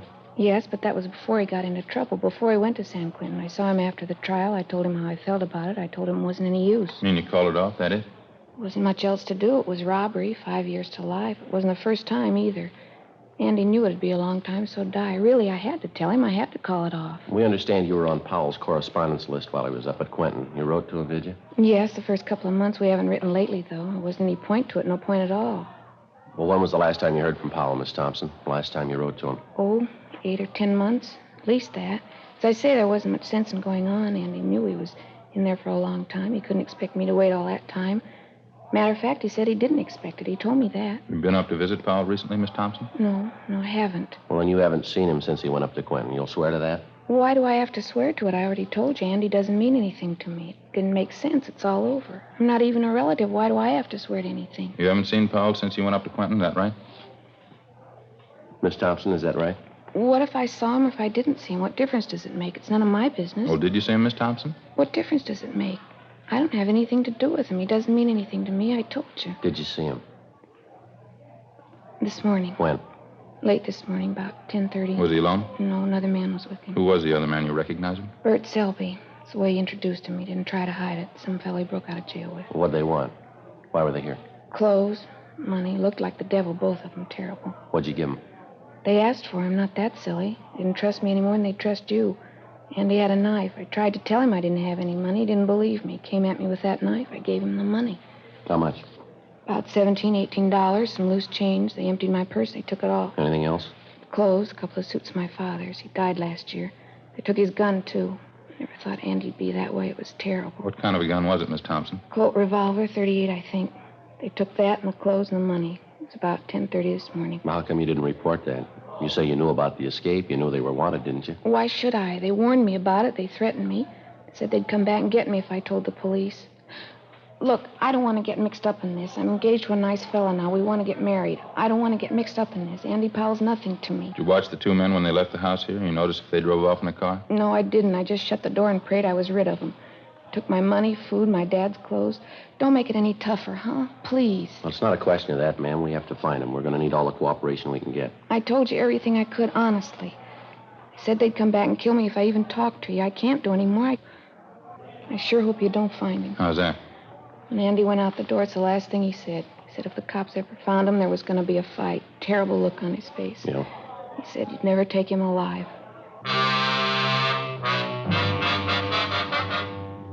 The APB had come in a few minutes before 8 o'clock that morning. was from the warden's office, San Quentin. The two suspects had been assigned to an early morning work detail at the penitentiary, and they were first reported missing at the 7 a.m. count. Number 1 suspect was Andrew A. Powell, WMA, 29 years, 5'9", 175 pounds. Brown hair, blue eyes, tan complexion. Suspect number 2, Bertram O. Selby, WMA, 31 years, 5'11", 160 pounds, blonde hair, gray eyes, tan complexion. Both of them had long criminal records. Both of them had been serving time for armed robbery. They'd used guns before. We figured if they had to, they'd use them again. Before we left Powell's ex-girlfriend, Ruth Thompson, we called the office and arranged for a 24-hour stakeout on her home in case the escaped prisoners returned. We also made arrangements for a stakeout at the downtown restaurant where she was employed as cashier. We passed along the information which the Thompson girl had given us, and a broadcast and an APB was gotten out on the suspects. 4:05 p.m., Ed and I continued making the rounds of all the known friends and associates of the escaped prisoners. We failed to come up with any more leads. 5:50 p.m., we went back to the city hall. Clouding up again, huh? Over there in the east? Yeah, the paper says rain tonight and tomorrow. We can sure use it. Oh, I can't. What's the matter? I haven't had a chance to get the shoemakers yet. Here, look at that. Hole in my shoe. Been meaning to get them half-soled. I keep forgetting. Yeah. And don't tell me that's the only pair of shoes you got. No, I got another pair at home. They're not comfortable, though, not broken in. What's the trouble with this job? What do you mean? Shoes. You get a new pair, start wearing them around, it happens every time. Well? No sooner get the tops broken in, the soles wear out. It's a vicious circle. Yeah. Hi. What's the word? Oh, hi, Jess. Anything in the book for us, you don't? I don't know. I don't think so. I'll check it. How'd you two make out? Any luck? Oh, not too bad, Jess. We know Powell and Selby were in town this morning. Good chance they're still here. Mm-hmm. Any kickback on that last all points we got out? Well, nothing so far. Gaffney and Ricketts are running down a couple of possibles right now. One of them might pan out. Nothing in the book, Joe. We're clear. Just saying, Ed, on this Powell and Selby thing, got a couple of possibles we're checking on. Both calls came in the last hour. One was a holdup, Olympic near Vermont. Mm-hmm. Pawn shop there. 2 men pulled it off, slugged the owner, took clothes, money, 12-gauge shotgun. Well, how about descriptions on the men?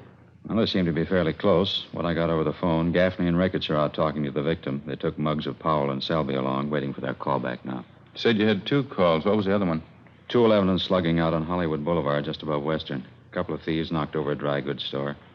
Some take, clothes and money. Descriptions are pretty close there, too. Hollywood division's covering.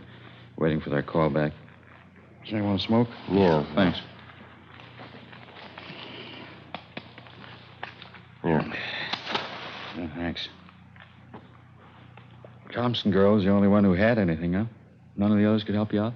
Yeah, that's about the size of it. Apparently, Powell doesn't have too many connections in town. Selby has even less. No more than a dozen names on that list, were there, Joe? Friends, relatives? An even dozen. A couple of bars Powell was known to hang out when he was in town. Checked them out, too. Nothing. Yeah. Well, they sure made a beeline here after they broke Quentin. It's a good 500-mile stretch. If they don't have the connections here to help them, then what's the big attraction? Yeah. They could have some help lined up we don't know about. Somebody to hide them out, keep them in groceries for a while. It's possible they're making a run for one of the border towns, Tijuana, Mexicali. Maybe Powell figured on more help from the Thompson girl. Clothes and money. Enough to get him and Selby over into Mexico, huh? She said all they got was $17. Had to cut corners to make it on that. Oh. Robbery, Gonzalez. Oh, yeah, Jack. You sure? Yeah, okay, fine, thanks. Bye. You got it. Jack Ricketts. He and Gaffney just finished talking to the owner of the pawn shop that was held up, the one on Olympic. Yeah. They gave him a handful of mug shots to check. He tabbed 2 of them, Powell and Selby. 6:30 p.m. A supplementary broadcast and an APB was gotten out on the 2 suspects, and the Record Bureau's photocopy room turned out 2,000 copies of Powell's and Selby's mugshot for distribution. At 9 p.m., a theater on Western Avenue was robbed of $192. Powell and Selby were again identified as the holdup men. The robbery victim, the manager of the theater, said that both men were armed, one with a .38 revolver, the other with a sawed-off shotgun. Neither the manager nor the 2 witnesses were able to tell us how the thieves got away from the scene of the crime, if they were on foot or if they had a car. 11:20 p.m., a hotshot call came through on a holdup at a liquor store and delicatessen down on South Central Avenue. For the 3rd time that night, Powell and Selby were identified from their mugshots as the holdup men. They'd used the same weapons, the revolver that they'd taken from the Thompson girl's home and the shotgun that they picked up in the robbery of the Olympic Boulevard pawn shop. Again, the victims were unable to tell us how the suspects got away, whether on foot or by car. Midnight, 1 a.m. There were still no replies to supplementary broadcasts and bulletins which had been gotten out. 1:25 a.m. Another hotshot call came through, this time on a holdup and a slugging at the 2050 Room, a small nightclub on West 9th Street. Ed and I handled the call. For the fourth time, the bandits were identified as Powell and Selby, and for the fourth time, they'd made good their escape. We interviewed the manager of the 2050 Room, a Herman Saunders. Quite a few people in here at the time of the holdup, Mr. Saunders? Yeah, good for Thursday night, 30 or 40 anyway. We sure left in a hurry. This is the second time this year we've been knocked over. Insurance company isn't going to like it too much. Well, how much money did they take altogether, do you know? A little less than 600 from the cash register, mostly currency, some rolls of dimes and quarters. Got another 150 from my wallet. That's about it. They didn't take anything from the customers. Are you sure about that identification, are you? There's no chance of a mistake there? I'm positive. I'd know Andy Powell anywhere. I should know him. Like I told you, he worked for me a year and a half. I was here at 2050? Yeah, he worked behind the bar. Good man, too. I don't get it at all. You mean why it went bad? Well, yeah, that, too. What I mean is if you're going to hold up a place, you don't pick a joint where everybody knows you. I spotted Andy as soon as I saw him at the bar. So did a couple of the waiters. He wasn't wearing any kind of a mask? He didn't make any attempt to disguise himself? No, stood there big as life, him and this other fella. Didn't waste any time either. They pulled the guns, lined up everybody in the place, and stood them against that wall over there. Mm-hmm. Real Wild West style. Took over the whole place. Acted real wild, Andy and this other fella. Must be crazy. Nobody was hurt? Didn't slug anyone? I slapped a few of the customers around. I thought for a while they were really going to get rough. They had us lined up against the wall. Andy was acting tough. Had this knife with him, good 4-inch blade. Went right down the line, jabbing people with it, threatening them. Must be out of his mind. Well, you say he didn't take any money from the customers? Yeah, that's right. They worked it pretty fast. Emptied the cash register, then my wallet. Then they beat it. Never so glad to see anybody go in my life. Well, how'd they get away? Do you have any idea on that? Old guy who sells papers down the corner, he says he thinks he saw a car pull away right after the stick-up. Said it was a blue sedan. Don't know how much stock you can put in it. The old man's eyes aren't what they used to be. Did you know Powell pretty well when he was working here, Mr. Saunders? I mean, did you know any of his friends, people he used to run with? No, I didn't know him that well. He worked for me, that's all. I still have his old address, the place he was living when he worked for me. I can get it if you want. Yeah, if you would, please. Sure, no trouble. I just don't get it. Don't get it at all. Of all the joints in town he could have held up, he had to pick mine, the one place he'd be recognized. You think he'd have better sense, wouldn't you? You'd think so, yeah. How'd I ever hire a guy as dumb as that Powell, holding up the place he worked for? Biggest mistake he ever made. No, he made a bigger one yesterday. Yeah, what was that? When he broke prison. 2:05 a.m. Further investigation at the scene of the latest holdup failed to turn up any new leads. While Ed and I checked on Powell's former address, which we'd gotten from the owner of the 2050 Room, Gonzalez, Ricketts, and Gaffney continued checking the immediate neighborhood. In addition, a special detail from Metro Division was sent in to cover the entire area. The suspect's former address turned out to be a rooming house up on West Temple Street. The landlady remembered Andy Powell, but she had no forwarding address on him, and she could tell us nothing about his former friends and associates. We checked back with Gonzalez, Ricketts, and Gaffney, and they told us that besides the old newspaper vendor, the counterman at the coffee shop near the 2050 Room had also spotted a blue sedan leaving the vicinity of the nightclub shortly after the holdup. He was able to give them the make, the model, and a partial license number. A supplementary all points had been gotten out on it immediately, and the information relayed to DMV and auto theft detail. 3:10 a.m., Ed and I completed our assignment in the investigation and went back to the office to check for instructions from Captain Didion. Can't see how we'd be much use out on the street the way things stand now, can you? No, I don't. Everything's covered I can think of. Supplementary all points is out. Detail from Metro's working in the neighborhood. It's funny, isn't it? What's that? Well, this Andy Powell going back to that place he used to work and holding it up, that doesn't make any sense at all, does it? That's for sure. Must have known somebody was going to recognize him. Couldn't have been a coincidence. Well, there's only one way I can figure it. They don't care, either one of them. They got their money now, a car. They both got guns. They're out to go as far as they can. Oh, hi, Jess. Hi. You just get back in? Yeah. Hi, Joe. Hi. You as tired as you sound? Worse. Fair piece of news, though. Yeah, what's that? Powell and Selby, they just found their hideout. After 3 hours of canvassing the general downtown area, particularly in the vicinity of the last holdup, a team of men working with a special detail from Metropolitan Division interviewed a desk clerk in a small hotel on South Broadway who recognized the suspect's mugshots. The two of them had registered early the morning before under the names J.E. Dennis and Harold Thompson, both from Fresno, California. The hotel room was searched and 2 San Quentin inmate uniforms were found stuffed under the mattress of the bed. After the room was processed for fingerprints, there was no doubt that the recent occupants were Powell and Selby. The clerk had no idea when they were supposed to return. The hotel was staked out immediately, and the citywide search for the escaped prisoners went on. The following day, Thursday, October 7th, 11:30 a.m., Still no sign of the suspects, no further reports or leads as to their whereabouts. The search went on.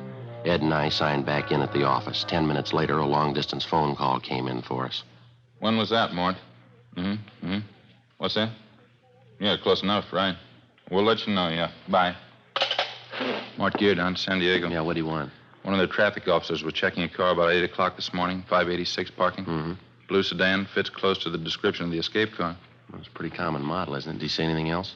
Traffic man checked the inside of the car, glove compartment, found half a dozen rolls of dimes and quarters, same name stamped on all of them. Yeah. 2050 room.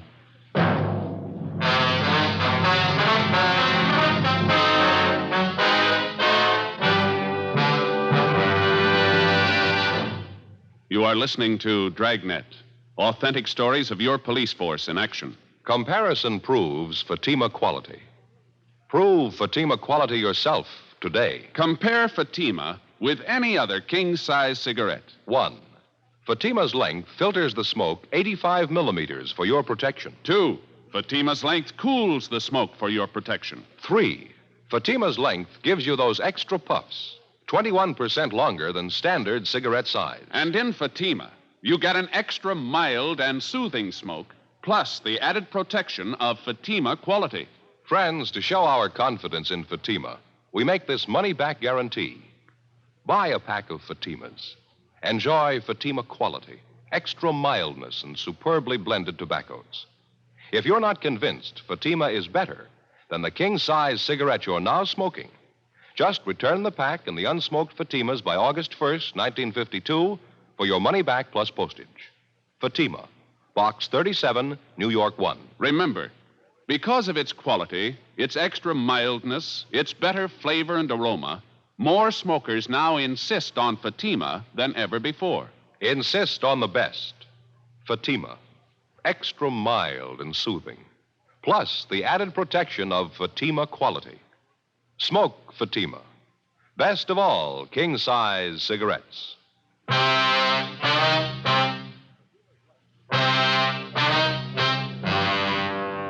October 7th, Thursday, 1 p.m. After we got the report from Lieutenant Mort Gear that the escape car, along with a few dollars of the stolen money, had been located in San Diego that morning, Ed and I had a meeting with Captain Didion. It was beginning to look like our first hunch was right. Powell and Selby's 24-hour campaign of holdups in the Los Angeles area had netted them a fresh change of clothes and more than enough money to live on for a while. With the locating of the escape car in San Diego, it looked like the suspects were apparently taking the next logical step, a fast move over the international border into Mexico, a distance of less than 20 miles from San Diego. Probably they figured once over the line, they had a good chance of losing themselves. 1:40 p.m. On Captain Didion's orders, Jess Gonzalez, Ed, and I got in the car and headed south for San Diego with a supply of mugshots of the escaped prisoners. We got there a few minutes after 4 p.m. We went directly to the San Diego PD, where we contacted Sergeant Tony McGuire, robbery detail. Tough week, huh? Hear they've been driving you crazy up there. Just about, Tony. 4 robberies in 24 hours, giving us a run. How about Mort Gear? He around? Yeah, he just went down the hall, Jess. Ought to be back in a minute. Why don't you fellas sit down? Yeah, Thanks very much. What's the latest, Tony? Anything since you picked up that blue sedan? No, not much. Got the car in the impound, had it dusted for prints. We made them all right, both sets, Powell and Selby. No sign of them around town? No, got it pretty well covered, too. Not a trace. Well, we're in a good spot to make it over into Mexico. Hate to disappoint you. What do you mean? We think they already made it. At 6 o'clock that night, Gonzalez, Ed, and I, together with Lieutenant Gear, Tony McGuire, and Sergeants Gayton and Schultz, drove south from San Diego to the international line. We left mugshots of Powell and Selby with the immigration officers at the entry gate. Then we drove into the town of Tijuana, contacted the local commandant of police, and he promised us full cooperation. He assigned a special detail of his men to work with us in covering the town. At 8 p.m., the block-by-block canvass of the city began. Every back alley, every bar, every restaurant, every hotel, they were all checked. The tourist attractions, the souvenir stands, the nightclubs, the highlight pavilion. We went straight through on it, 8 o'clock that night until 5 o'clock the next morning. All it got us was sore feet and a mediocre lead from a native taxi driver.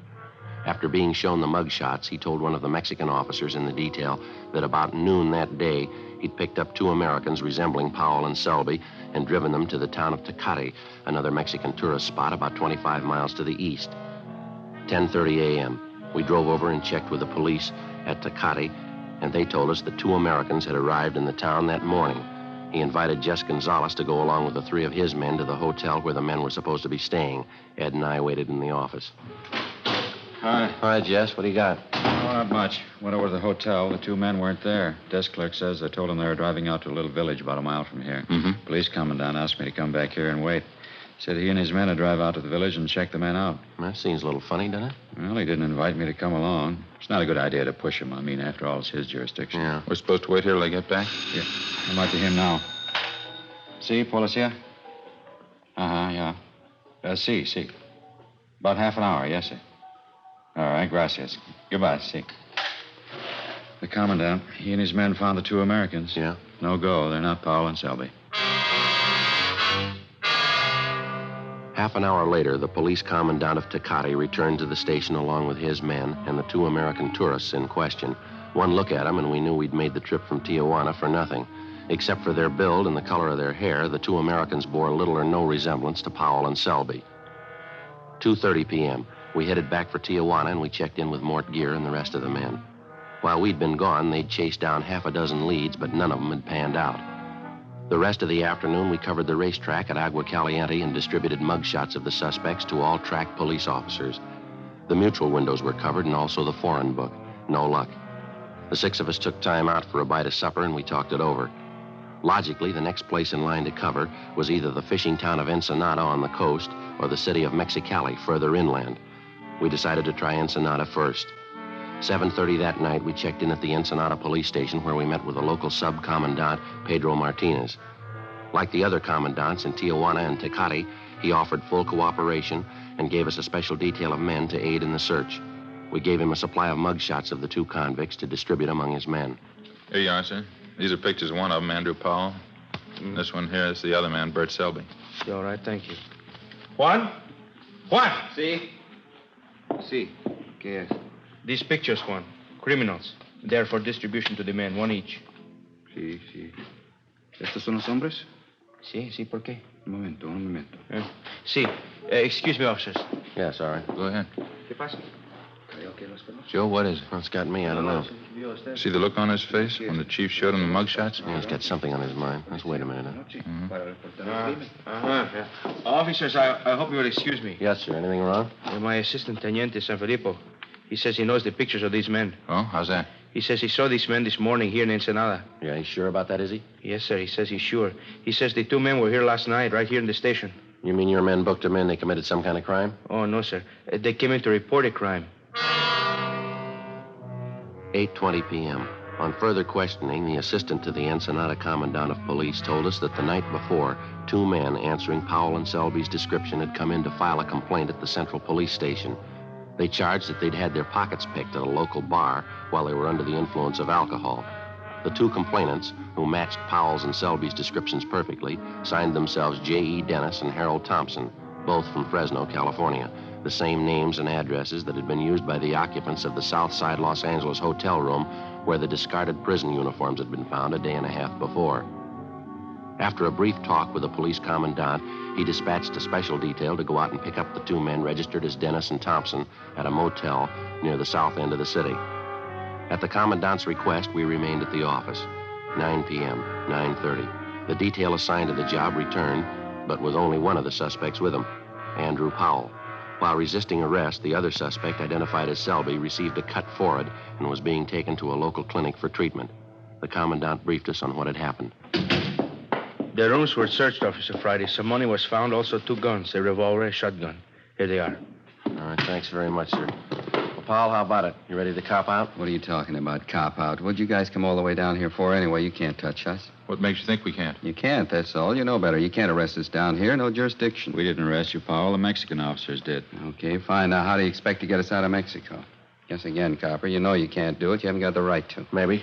You want to tell us where you have the loot? The money you took in those holdups? Why should I? Look, why don't you admit it? We got you beat. We got over the line. You can't touch us down here. I don't bet on that, mister. Commandant? Yes, sir? You want to tell him how it stands? I will see that the general in charge of the Northern District is notified in the morning of your case. He will see that you and your partner are deported. What are you trying to pull? You can't do that. You know it. It's illegal. So's robbery, Powell. Come off it. Doesn't make any difference. You can't touch us in Mexico. It's against the law. You can't touch us. A popular misconception, Mr. Powell. I'm afraid you have made a mistake. If you like, you can pass the word. How long would it be for us to receive the prisoners at the line, sir?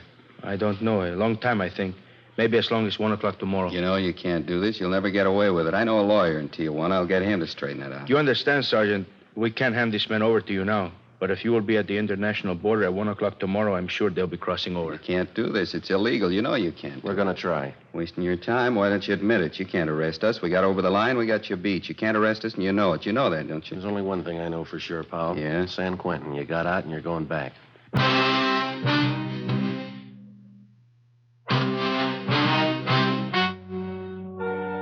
The story you have just heard was true. The names were changed to protect the innocent. On December 9th, trial was held in Superior Court, Department 87, City and County of Los Angeles, State of California. In a moment, the results of that trial. Now, here is our star, Jack Webb. Thank you, George Fenneman. Friends, try a pack of Fatimas tomorrow and compare them yourself. We're so sure that you'll enjoy Fatima's extra mild and soothing smoke that we'll give you your money back if you don't enjoy Fatima more than the king-size cigarettes you've been smoking. Now, in my opinion, nothing proves our confidence in Fatima more than that. So buy a pack tomorrow. I know you'll agree with me that Fatima is the best of all king-size cigarettes. That in Fatima, the difference is quality.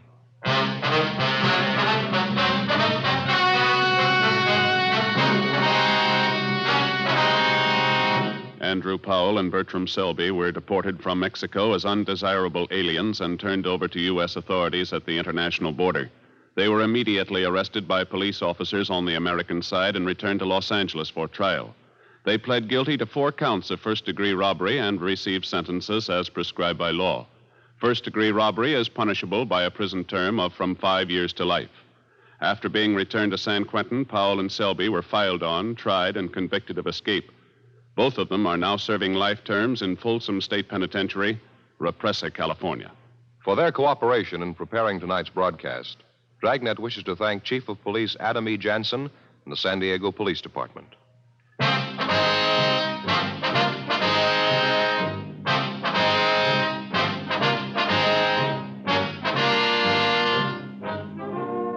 You have just heard Dragnet, a series of authentic cases from official files. Technical advice comes from the Office of Chief of Police W.H. Parker, Los Angeles Police Department. Technical advisors, Captain Jack Donahoe, Sergeant Marty Wynn, Sergeant Vance Brasher. Heard tonight were Barney Phillips, Whit Connor, Herb Ellis. Script by Jim Moser. Music by Walter Schumann. Hal Gibney speaking.